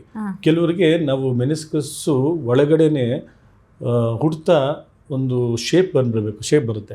ಬಟ್ ಕೆಲವರಿಗೆ ಶೇಪ್ ಬರಲ್ಲ, ಅದು ಹಾಗೆ ಉಳ್ಕೊಳ್ಳುತ್ತೆ. ಅಂಥವ್ರಿಗೆ ಕಾಲು ಮಡಿಸಿ ನಾವು ಉದ್ದ ಮಾಡಿದಾಗ ಟಕ್ ಟಕ್ ಅಂತ ಬರುತ್ತೆ. ಈಗ ಪಕ್ಕದಲ್ಲಿರೋರ್ಗೂ ಕೇಳಿಸುತ್ತೆ, ನಟಿಗೆ ನಾವು ಕೂತ್ಕೊಂಡು ಹೇಳುವಾಗ ನಟಿಗೆ ಹೊಡೆಯುತ್ತೆ, ಮಂಡಿ ಮುರಿದೋದಂಗೆ ಸೌಂಡ್ ಬರುತ್ತೆ. ಭಯ ಪಡ್ಕೊಂಡ್ಬಿಡ್ತಾರೆ ಕೆಲವರು, ನನಗೇನೋ ಆಗೋಯ್ತು, ನನಗೆ ಮಂಡಿ ಆಯಿತು ಅಂದ್ಬಿಟ್ಟು. ಬಟ್ ಏನಾಗಲ್ಲ, ಅದು ಸಾಮಾನ್ಯವಾಗಿ. ಬಟ್ ಇನ್ನು ಕೆಲವ್ರಿಗೆ ಏನಾಗುತ್ತೆ ಅಂತಂದರೆ ಅದು ಆ ರೀತಿ ಶಬ್ದ ಬಂದಾಗ ನೋವಾಗುತ್ತೆ. ಸೊ ನೋವಾಗೋ ಲಕ್ಷಣ ಒಳ್ಳೆಯದಲ್ಲ. ಶಬ್ದ ಬಂದಾಗ ನೋವಾದರೆ ಮಾತ್ರ, ನೋವು ಬಂದರೆ ಏನೋ ಒಂದು ತೊಂದರೆ ಇದೆ, ನಾನು ನೋಡ್ಕೋಬೇಕಾಗುತ್ತೆ. ಹೌದು. ಓಕೆ, ಈಗ ಮಂಡಿ ನೋವು ಬಂತು ಅಂದ ತಕ್ಷಣ ಯಾರು ಫಸ್ಟಿಗೆ ಹಾಸ್ಪಿಟಲ್ಗೆ ಹೋಗಲ್ಲ ಸರ್. ಮನೆಯಲ್ಲೇ ಕ್ರೀಮ್ ಹಚ್ಕೋತಾರೆ ಅಥವಾ ಎಣ್ಣೆ ಹಚ್ಕೋತಾರೆ, ಬಿಸಿನೀರು ಅಥವಾ ತಣ್ಣೀರು ಶಾಖನೇನೋ ಕೊಟ್ಕೋತಾರೆ. ಸೊ ಯಾವ ಸಂದರ್ಭದಲ್ಲಿ ಮನೆಯಲ್ಲೇ ನಾವು ಇದನ್ನೆಲ್ಲ ಟ್ರೈ ಮಾಡ್ಬೋದು, ಮನೆ ಮದ್ದನ್ನು ಟ್ರೈ ಮಾಡ್ಬೋದು, ಯಾವಾಗ ಮಾಡದೆ ಇಮಿಡಿಯೇಟ್ ಆಗಿ ಹಾಸ್ಪಿಟಲಿಗೆ ಬರಬೇಕು ಅಂತ? ಮಂಡಿ ನೋವು ಬಂದಾಗ ಮನೆ ಮದ್ದು ಮಾಡ್ಕೋಬೇಕು, ಒಳ್ಳೇದೇ ಇಂಪಾರ್ಟೆಂಟ್ ಆಗಿ. ಯಾಕಂದರೆ ಎಲ್ಲದಕ್ಕೂ ಡಾಕ್ಟರ್ ಹತ್ರ ಹೋಗೋಕ್ಕಾಗಲ್ಲ, ಎಲ್ಲದಕ್ಕೂ ಫೀಸ್ ಕೊಡೋಕ್ಕಾಗೋದಿಲ್ಲ. ಸೊ ನಾನು ಹೇಳೋದೇನೆಂದರೆ ಮನೆ ಮದ್ದಲ್ಲಿ ಈಗ ಒಂದು 4 ದಿನ 5 ದಿನವರೆಗೂ ನೋಡ್ಕೋಬೋದು ಮನೆಯಲ್ಲಿ. ಅವ್ರ ತಕ್ಕಂತೆ ಹಿತ್ತಲ ಗಿಡ ಮದ್ದಲ್ಲ ಅಂತ ತುಂಬ ಜನಕ್ಕೆ ಅಂದ್ಕೊಂಡ್ಬಿಟ್ಟಿರ್ತಾರೆ. ಬಟ್ ಇರುತ್ತೆ ಅವರಲ್ಲೇ ಮೆಡಿಸಿನ್ಸ್ ಎಲ್ಲ ಕೆಲವುದೆಲ್ಲ ಇರ್ತವೆ, ಅದೆಲ್ಲ ತಗೊಂಡು ನೋವು 1 ವಾರದಿಂದ 10 ದಿನದಲ್ಲಿ ಕಡಿಮೆ ಆಗಬೇಕು, ಯಾವುದೇ ಒಂದು ನೋವಾಗಲಿ. ಅದಕ್ಕಿಂತ ಹೆಚ್ಚಾಗಿ ನೋವು ಕಡಿಮೆ ಆಗದೆ ಹೋದರೆ ಅದು ಅವರು ಅರ್ಥ ಮಾಡ್ಕೋಬೇಕು, ಇದು ಸ್ವಲ್ಪ ಹೆಚ್ಚಾಗಿ ಏನೋ ತೊಂದರೆ ಇದೆ, ಕ್ರಾನಿಕ್ ಕಂಡೀಷನ್ ಏನೋ ಬೇರೆ ಹೋಗ್ತಾ ಇದೆ, ಡಾಕ್ಟರ್ ಹತ್ರ ತೋರಿಸ್ಕೊಂಡು ಅದೇನಂತ ನೋಡ್ಕೋಬೇಕು ಅನ್ನೋದು ಭಾಳ ಮುಖ್ಯ. ಯಾಕಂದರೆ ಹೆಚ್ಚಾಗಿ ಡ್ಯಾಮೇಜ್ ಆಗೋಕ್ಕಿಂತ ಮುಂಚೆ ಶುರುವಲ್ಲೇ ಅದು ಮೊದಲೇ ಬಂದು ತೋರಿಸ್ಕೊಂಡ್ರೆ ಅದು ತಿಳ್ಕೊಂಡ್ರೆ ತೊಂದರೆ ಇರುತ್ತೆ. ಓಕೆ, ಅಂದರೆ ಈ ಆಯಿಲ್ ಎಲ್ಲ ಮಸಾಜ್ ಮಾಡ್ಬೋದು, ಆಯಿಲ್ ಮಸಾಜ್ ಅಥವಾ ಕ್ರೀಮ್ಸ್. ಕೆಲವರು ಬಿಸಿ ನೀರಿನ ಶಾಖ ಕೊಡ್ತಾರೆ. ಸೊ ಆ್ಯಕ್ಚುಲಿ ಪೇಯ್ನ್ ಬಂದಾಗ ಹಾಟ್ ಆಗಿರೋಂಥ ನೀರನ್ನು ಇಡೋದು ಒಳ್ಳೇದು ಅಥವಾ ಕೋಲ್ಡ್ ಪ್ಯಾಕನ್ನು ಇಡೋದು ಬೆಸ್ಟಾ ಅಂತ ಸರ್? ಇದು 2 ಥರ ತೊಂದರೆ ಇದೆ. ಒಂದು ಈಗ ಬಿದ್ದಾಗ ನಾನು ತುಂಬ ಜನ ಡೌಟ್ ಎಲ್ಲ ಕ್ವಶನ್ಸ್ಗಳು ಕೇಳ್ತಾರೆ, ಯಾವ ಟೈಮಲ್ಲಿ ನಾನು ಯಾವ ರೀತಿ ನೀರು ಹಾಕಬೇಕು ಅಂತ ಕೇಳ್ತಾರೆ. ಈಗ ಬಿದ್ದ ತಕ್ಷಣ ಬ್ಲಡ್ ಕ್ಲಾಟ್ ಆಗುತ್ತೆ. ಬ್ಲಡ್ ಕ್ಲಾಟ್ ಆದಾಗ ನಾವು ಐಸ್ ಕೊಡಬೇಕು, ಐಸ್ ಹಾಕಬೇಕು. ಐಸ್ ಹಾಕಿದಾಗ ಏನಾಗುತ್ತೆ ಅಂದರೆ ಅದ್ರ ನೋವಿನ ಅಂಶ ಇಮಿಡಿಯೇಟಾಗಿ ಕಡಿಮೆ ಆಗುತ್ತೆ. ಅದನ್ನು ಒಂದು 2-3 ದಿನ ಕೊಡಬೇಕು. ಅದೇ ನೀವು ಬೇರೆ ಕಂಡೀಷನ್ ಅಂತ ಹೇಳ್ತೀವಿ, ಈಗ ಆರ್ಥ್ರೈಟಿಸ್ ಅಂತ ಹೇಳ್ತೀವಿ, ಇದು ಕ್ರಾನಿಕ್ ಕಂಡೀಷನ್ಸು, ಅಂದರೆ 1 ದಿನ 2 ದಿನ ಬರುವಂಥದ್ದು. ಇಲ್ಲಿ ರಕ್ತ ಹೆಪ್ಪುಗಟ್ಟು ಏನಿಲ್ಲ ಇಲ್ಲಿ. ಇದಕ್ಕೆ ನಾವು ಬಿಸಿ ಶಾಖ ಕೊಡ್ತೀವಿ, ಬಿಸಿ ಕಾವು ಕೊಡ್ತೀವಿ. ಉಪ್ಪಿನ ಶಾಖ ಆಗಲಿ ಅಥವಾ ಬಿಸಿನೀರನ್ನ ಕಟ್ಟಿದಾಗಲಿ ಅದನ್ನು ಕೊಟ್ಟರೆ ನೋವು ಕಡಿಮೆ ಆಗುತ್ತೆ. ಸೊ 2 ಡಿಫ್ರೆಂಟ್ ಕಂಡೀಷನ್ ಆದ್ದರಿಂದ ಕೆಲವರಿಗೆ ಭಾಳ ಕನ್ಫ್ಯೂಸ್ ಆಗುತ್ತೆ. ಈಗ ಇದನ್ನು ವೆರಿ ಕ್ಲಿಯರ್ ಅರ್ಥ ಮಾಡ್ಕೋಬೇಕು. ಅಕ್ಯೂಟ್ ಅಂದರೆ ತಕ್ಷಣ ಕೊಡುವಂಥ ಒಂದು ಯಾವುದೇ ಒಂದು ನೋವಾಗಲಿ ಅದಕ್ಕೆ ನಾವು ಐಸ್ ಹಾಕೋಬೇಕು. ಕೆಲವು ಸುಮಾರು ದಿನದಿಂದ ನನಗೆ ನೋವಿದೆ, ಅದನ್ನು ಏನು ಕೊಡಬೇಕು ಅಂದರೆ ಅದಕ್ಕೆಲ್ಲ ಹಾಟ್ ಕೊಡಬೇಕು. ಓಕೆ, ಈಗ ಎಕ್ಸಸೈಸ್ ಬಗ್ಗೆ ಆಗಲೇ ಮಾತಾಡ್ತಾ ಹೇಳಿದ್ರಿ ಸರ್ ನೀವು, ಅಂದರೆ ಎಕ್ಸಸೈಸ್ ಈಗಿನ ಜನ್ರೇಷನಲ್ಲಿ ಇವರು ತುಂಬ ಕಡಿಮೆನೇ ಮಾಡ್ತಾರೆ ಅಥವಾ ಸ್ಪೋರ್ಟ್ಸ್ ಇಂಜುರಿ ಕೂಡ ಆಗುವಂಥ ಚಾನ್ಸಸ್ ಇರುತ್ತೆ ಅಂತ. ಆದರೆ ಇವಾಗಿನ ಇದರಲ್ಲಿ ಏನಾಗಿದೆ ಅಂದರೆ ನಮಗೆ ವಾರ ಪೂರ್ತಿ ಟೈಮ್ ಇರೋದಿಲ್ಲ ಎಕ್ಸಸೈಸ್ ಮಾಡೋದಕ್ಕೆ. ಆದರೆ ವೀಕೆಂಡಲ್ಲಿ 1 ಸಲ ಎಕ್ಸಸೈಸ್ ಮಾಡ್ತೀವಿ. ಸೊ ವಾರ ಪೂರ್ತಿ ಕೂತ್ಕೊಂಡು ಕೆಲಸ ಮಾಡಿ ಸಂಡೇ ಬಂದಾಗ ನಾನು ಒಮ್ಮೆಲೆ ಎಕ್ಸಸೈಸ್ ಮಾಡ್ತೀನಿ ಅಥವಾ ಯಾವುದೋ ಒಂದು ಕ್ರಿಕೆಟ್ ಆಡ್ತೀನಿ, ಸ್ಪೋರ್ಟ್ಸಲ್ಲಿ ಪಾರ್ಟಿಸಿಪೇಟ್ ಮಾಡ್ತೀನಿ ಅಂದಾಗ ಅದು ಒಳ್ಳೇದಾ? ಅಂದರೆ ಒಂದು ಮಟ್ಟಿಗೆ ಅದು ಸಹಾಯ ಆಗುತ್ತಾ ಅಥವಾ ಒಮ್ಮೆಲೆ ನಮ್ಮ ಬಾಡಿ ಮೇಲೆ ಪ್ರೆಷರ್ ಬೀಳುತ್ತಾ, ಹೇಗೆ ಅಂತ? ಅದಕ್ಕೆ ನಾವು ವೀಕೆಂಡ್ ಪ್ಲೇಸ್ ಅಂತ ಹೇಳ್ತೀವಿ. ಯಾಕಂದರೆ ವಾರದೆಲ್ಲ ಮಲಗಿರ್ತಾರೆ, ಸಡನ್ನಾಗಿ ಮಲಗಿರ್ತಾರೆ ಅಂದರೆ ಕೂತಿರ್ತಾರೆ, ಕೆಲಸ ಮಾಡ್ಕೊಂಡಿರ್ತಾರೆ, ತಕ್ಷಣ ಭಾನುವಾರದ್ದು ಹೋಗಿ ಆಟ ಆಡ್ತಾರೆ. ಸೊ ಅವರ ಒಂದು ಜಾಯಿಂಟ್ಸ್ ಆಗಲಿ ಲಿಗಮೆಂಟ್ಸ್ ಆಗಲಿ ಅದಕ್ಕೆ ಆ ಒಂದು ತಗೊಳ್ಳೋ ಪ್ರೆಷರ್ಗೆ ರೆಡಿಯಾಗಿರೋದಿಲ್ಲ. ಹೋದಾಗ ಅಟ್ಲೀಸ್ಟ್ ಒಂದು 1/2-3/4 ಗಂಟೆ ಚೆನ್ನಾಗಿ ಫ್ರೀ ಎಕ್ಸಸೈಸ್ ಮಾಡಬೇಕು. ಅದಕ್ಕೆ ನಾವು ಡೈನಾಮಿಕ್ ಎಕ್ಸಸೈಸ್ ಅಂತ ಹೇಳ್ತೀವಿ. ಅಂದರೆ ನೀವು ಎಲ್ಲ ಜಾಯಿಂಟ್ಸ್ನೆಲ್ಲ ಫುಲ್ ಫ್ರೀಯಾಗಿ ಕೈ ಅನ್ನೋದು, ಕಾಲು, ತೊಡೆ, ಕಾಲು ಎಲ್ಲ ಕಂಪ್ಲೀಟಾಗಿ ನಾವು ಆಡುವಾಗ ಯಾವ್ಯಾವ ಜಾಯಿಂಟ್ಸ್ ವಾರ್ಮ್ ಅಪ್ ಅಂತ ಹೇಳ್ತೀವಿ. ಕರೆಕ್ಟ್. ಆ ವಾರ್ಮ್ ಅಪ್ ನಾವು ಎಷ್ಟು ಹೆಚ್ಚಾಗಿ ಮಾಡಿಕೊಂಡು ಫ್ರೀ ಮಾಡಿಕೊಂಡು ಆಮೇಲೆ ಹೋಗೋದು ಭಾಳ ಮುಖ್ಯ. ಯಾಕಂದರೆ ಹೋಗಿದ ತಕ್ಷಣ ಆಗುತ್ತೆ ಅಂದರೆ ಈ ಲಿಗಮೆಂಟ್ ಒಂದು ಸ್ಟೇಜ್ ಕೂತು ರೆಡಿ ಆಗಿರಲ್ಲ, ಎಡ್ದೋದು ಭಾಳ ಸಾಮಾನ್ಯ, ತುಂಬ ಕಾಮನ್ ನೋಡ್ತೀವಿ. ಸೊ ಆ್ಯಂಕಲ್ ಸ್ಪೇನು, ಲಿಗಮೆಂಟ್ ಇಂಜುರಿಗಳಂತೂ ಭಾಳ ಸಾಮಾನ್ಯವಾಗಿ ನೋಡ್ತೀವಿ ವೀಕೆಂಡ್ ಪ್ಲೇಸ್ ಬರುವಂಥ. ಓಕೆ, ಈಗ ಜಿಮ್ಮಲ್ಲಿ ಯಾವೆಲ್ಲ ಮಿಸ್ಟೇಕ್ಸನ್ನು ಮಾಡಿದ್ರೆ ನೀ ಪೇನ್ ಬರುವಂಥ ಚಾನ್ಸಸ್ ಇರುತ್ತೆ, ಯಾವೆಲ್ಲ ಮಿಸ್ಟೇಕ್ಸನ್ನು ಅವಾಯ್ಡ್ ಮಾಡಬೇಕಾಗತ್ತೆ ಸ್ಪೆಷಲಿ ಜಿಮ್ಗೆ ಹೋಗೋರು? ಜಿಮ್ಮಲ್ಲಿ ಹೋಗೋರಿಗೆ ಸಾಮಾನ್ಯವಾಗಿ ಈ ಟ್ರೆಡ್ಮಿಲ್ ಮಾಡ್ತಾರೆ. ನಾನು ದುಡ್ಡು ಕೊಟ್ಟಿದ್ದೀನಿ ಟ್ರೆಡ್ಮಿಲ್ ಮಾಡಬೇಕು ಅಂತಂದರೆ ಕಾಸು ಕೊಟ್ಟಿದ್ದಕ್ಕೆ ಅದು ಯೂಸ್ ಮಾಡ್ಕೋಬೇಕು ಅಂತ. ಸೊ ಅವರು ಕೇಳೋದಿಲ್ಲ. ಈ ಕೆಲವು ಎಲ್ಲರಿಗೂ ಮಂಡಿ ನೋವು ಅನ್ನೋದೇನಾಗುತ್ತೆ ಶುರುವಾಗುತ್ತೆ ಈ ಜಿಮ್ಮಲ್ಲಿ, ಈ ಟ್ರೆಡ್ಮಿಲಿಂದ. ಟ್ರೆಡ್ಮಿಲ್ ಹೇಗೆ ಶುರುವಾಗುತ್ತೆ? ತುಂಬ ಜನ ಕ್ವಶನ್ಸ್ ಕೇಳ್ತಾರೆ ನನಗೆ, ಕೇಳೋದು ಅವ್ರ ಅರ್ಥ ಆಗಲ್ಲ. ಈಗ ಟ್ರೆಡ್ಮಿಲಲ್ಲಿ ಈಗ ನಾವು ಸಾಮಾನ್ಯ ಹೋಗೋ ಈಗ ರೋಡಲ್ಲಿ ನಾವು ಓಡಿದ್ರೆ ನಾವು ಹಿಂಗೆ ಆದರೆ ನಮಗೆ ಎದುರುಗಡೆ ಏನೂ ಫೋರ್ಸ್ ಬರಲ್ಲ. ಟ್ರೆಡ್ಮಿಲ್ ಏನಾಗುತ್ತೆ ಅಂದರೆ ಟ್ರೆಡ್ಮಿಲಲ್ಲಿ ಅದು ಈ ಕಡೆ ವಾಪಸ್ ಈಗ ಬರ್ತಾ ಇರುತ್ತೆ, ನಾವು ಅದು ಆಪೋಸಿಟಾಗಿ ಹೋಗ್ತೀವಿ. ಸೊ ಹಾಗಾಗಿ ಆ ಡೈರೆಕ್ಟ್ ಇಂಪ್ಯಾಕ್ಟು ನಮಗೆ ಮಂಡಿ ಮೇಲೆ ಬರುತ್ತೆ. ಆಮೇಲೆ ನೆಕ್ಸ್ಟ್ ಏನಂತಂದರೆ ಒಳ್ಳೆ ಶೂಸು ಮತ್ತು ಕುಷನ್ಸ್ ಇರೋ ಎಫೆಕ್ಟ್ ಅಂತ ಹಾಕೋಬೇಕು. ಅದಾಗದೆ ಕೆಲವರು ಏನು ಮಾಡ್ತಾರೆ, ಲೈಟ್ ಆಗಿರೋ ಏನೋ ಒಂದು ಶೂಸ್ ಹಾಕ್ಕೊಂಡು ಓಡ್ತಾರೆ, ಅದಿರೋದು ಬರೀ ವಾಕಿಂಗ್ ಮಾಡೋದಕ್ಕೆ. ಬಟ್ ಕೆಲವರು ಅದನ್ನು ಓಡೋಕ್ಕೆ ಮಾಡಿದಾಗ ಡೆಫಿನೆಟಾಗಿ ಮಂಡಿ ನೋವು ಶುರು ಆಗುತ್ತೆ ಎಕ್ಸಸೈಸು. ಆಮೇಲೆ ತುಂಬ ಸ್ಕ್ವಾಟಿಂಗ್ಸ್ ಎಕ್ಸಸೈಸ್ ಮಾಡಿಸ್ಬಿಡ್ತಾರೆ. ಈಗ ಹೊಸದಾಗಿ ಮಾಡಿರ್ತಾರೆ, ಹೊಸದಾಗಿ ಜಾಯ್ನ್ ಆಗಿರ್ತಾರೆ. ಸೊ ಅವ್ರು PT ಟ್ರೈನರ್ ಇರ್ತಾರೆ, PT ಟ್ರೈನರ್ಗೆ ಎಕ್ಸಸೈಸ್ ಚೆನ್ನಾಗಿ ಕೊಡಿಸ್ಬಿಡ್ತಾರೆ. ಸೊ ಒಂದೇ ದಿನ ಪೂರ್ತಿ ಎಕ್ಸಸೈಸ್ ಮಾಡಿಬಿಡು ಅಂತ ಅಂದ್ಬಿಟ್ಟು ಅಂಥವ್ರಿಗೆ ಭಾಳ ಬೇಕು ಶುರು ಆಗ್ತವೆ. ಹಾಗೆ ಎಷ್ಟು ಕಂಟ್ರೋಲಲ್ಲಿ ನಾವು ಎಕ್ಸಸೈಸ್ ಮಾಡಿಕೊಂಡ್ರೆ ಆದಷ್ಟು ಭಾಳ ಕಡಿಮೆ ಆಗುತ್ತೆ. ಓಕೆ, ಅತಿಯಾದರೆ ಅಮೃತ ಕೂಡ ವಿಷಾನೇ ಆಗುತ್ತೆ ಅಲ್ವಾ ಸರ್? ಓಕೆ, ಸೊ ನಾವು ಹಾಕುವಂಥ ಚಪ್ಪಲಿಗೂ ಮಂಡಿ ನೋವಿಗೂ ಸಂಬಂಧ ಇದೆಯಾ? ಈಗ ಕೆಲವರು ಹೇಳ್ತಾರೆ ಹೀಲ್ಸ್ ಹಾಕಿದ್ರೆ ಕಾಲು ನೋವು ಬರುತ್ತೆ, ಮಂಡಿ ನೋವು ಬರುತ್ತೆ ಅಂತ. ಸೊ ಹೌದಾ ಸರ್? ಹೌದು. ಹೀಲ್ಸ್ ಹಾಕಿದ್ರೆ ತುಂಬ ಹೈ ಹೀಲ್ಸ್ ಹಾಕ್ತಾರೆ. ಅವ್ರಿಗೆ ನಡೆಯೋದಾಗ ಏನಾಗುತ್ತೆ, ಮಂಡಿನ ಅವಾಗ ಬಗ್ಗಿ ನಡೆಸಬೇಕು. ಬಗ್ಗಿ ನಡೆಸ್ತಂದ್ರೆ ಸ್ವಲ್ಪ ಬೆಂಡ್ ಆಗಿರುತ್ತೆ, ಆಗ ಫುಲ್ ಸ್ಟ್ರೈಟಾಗಿ ನಿಂತ್ಕೊಳ್ಳೋಕ್ಕಾಗಲ್ಲ, ಯಾಕಂದ್ರೆ ಬ್ಯಾಲೆನ್ಸ್ ಮಾಡೋಕ್ಕಾಗೋದಿಲ್ಲ. ಸೊ ಅಂಥವ್ರಿಗೂ ಭಾಳ ಬೇಗ ಮುಂಭಾಗದಲ್ಲಿ ಫ್ರಂಟಲ್ಲಿ ಏನಂತ ಹೇಳ್ತೀವಿ ಪಟೇಲಾಗಿಂತ ಕೆಳಗಡೆ ಅಲ್ಲಿ ಅವ್ರಿಗೆ ಹೆಚ್ಚಾಗಿ ನೋವು ಶುರುವಾಗುತ್ತೆ. Okay okay. ಇಂಡಿಯನ್ ಟಾಯ್ಲೆಟ್ಗೂ ಮಂಡಿ ನೋವಿಗೂ ಸಂಬಂಧ ಇದೆಯಾ? ಕೂತ್ಕೊಂಡಾಗ ಇಂಡಿಯನ್ ಟಾಯ್ಲೆಟು ಅದು ಮಂಡಿ ನೋವು ಜಾಸ್ತಿ ಸಂಬಂಧ ಇಲ್ಲ, ಯಾಕಂದ್ರೆ ಅದನ್ನು ನಾನು ಒಪ್ಪೋದಿಲ್ಲ. ಇಂಡಿಯನ್ ಟಾಯ್ಲೆಟ್ನ ನಾನು ಪ್ರಮೋಟ್ ಮಾಡೋನು.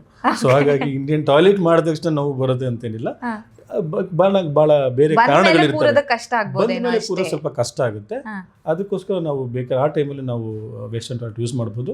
ಬಟ್ ನಾನು ಅಡ್ವೈಸ್ ಮಾಡೋದು ವೆಸ್ಟರ್ನ್ ಟಾಯ್ಲೆಟ್ ಅಡ್ವೈಸ್ ಮಾಡಲ್ಲ, ಇಂಡಿಯನ್ ಟಾಯ್ಲೆಟ್ ಅಡ್ವೈಸ್ ಮಾಡ್ತೀನಿ. ಓಕೆ, ಆಕ್ಚುಲಿ ಕಾನ್ಸ್ಟಿಪೇಷನ್ಗೂ ಬೆಸ್ಟ್ ಅಂತ ಹೇಳ್ತಾರೆ. ಕಾನ್ಸ್ಟಿಪೇಷನ್ಗಾಗಲಿ ಎಲ್ಲದಕ್ಕಾಗಲಿ ನಿಮ್ಮ ಬೌಲ್ನ ನಮ್ಮ ಹೊಟ್ಟೆ ಭಾಳ ಕ್ಲೀನ್ ಮಾಡ್ಬೇಕನ್ನಾಗಿದ್ರೆ ಬೆಳಗಿನ ಜಾವ ದಿನಕ್ಕೆ 3 ಸಲ ಹೋಗ್ಬೋದು, ಅದಕ್ಕೊಂದ್ಸಲ ಹೋಗ್ಬೇಕು ಅಂತ.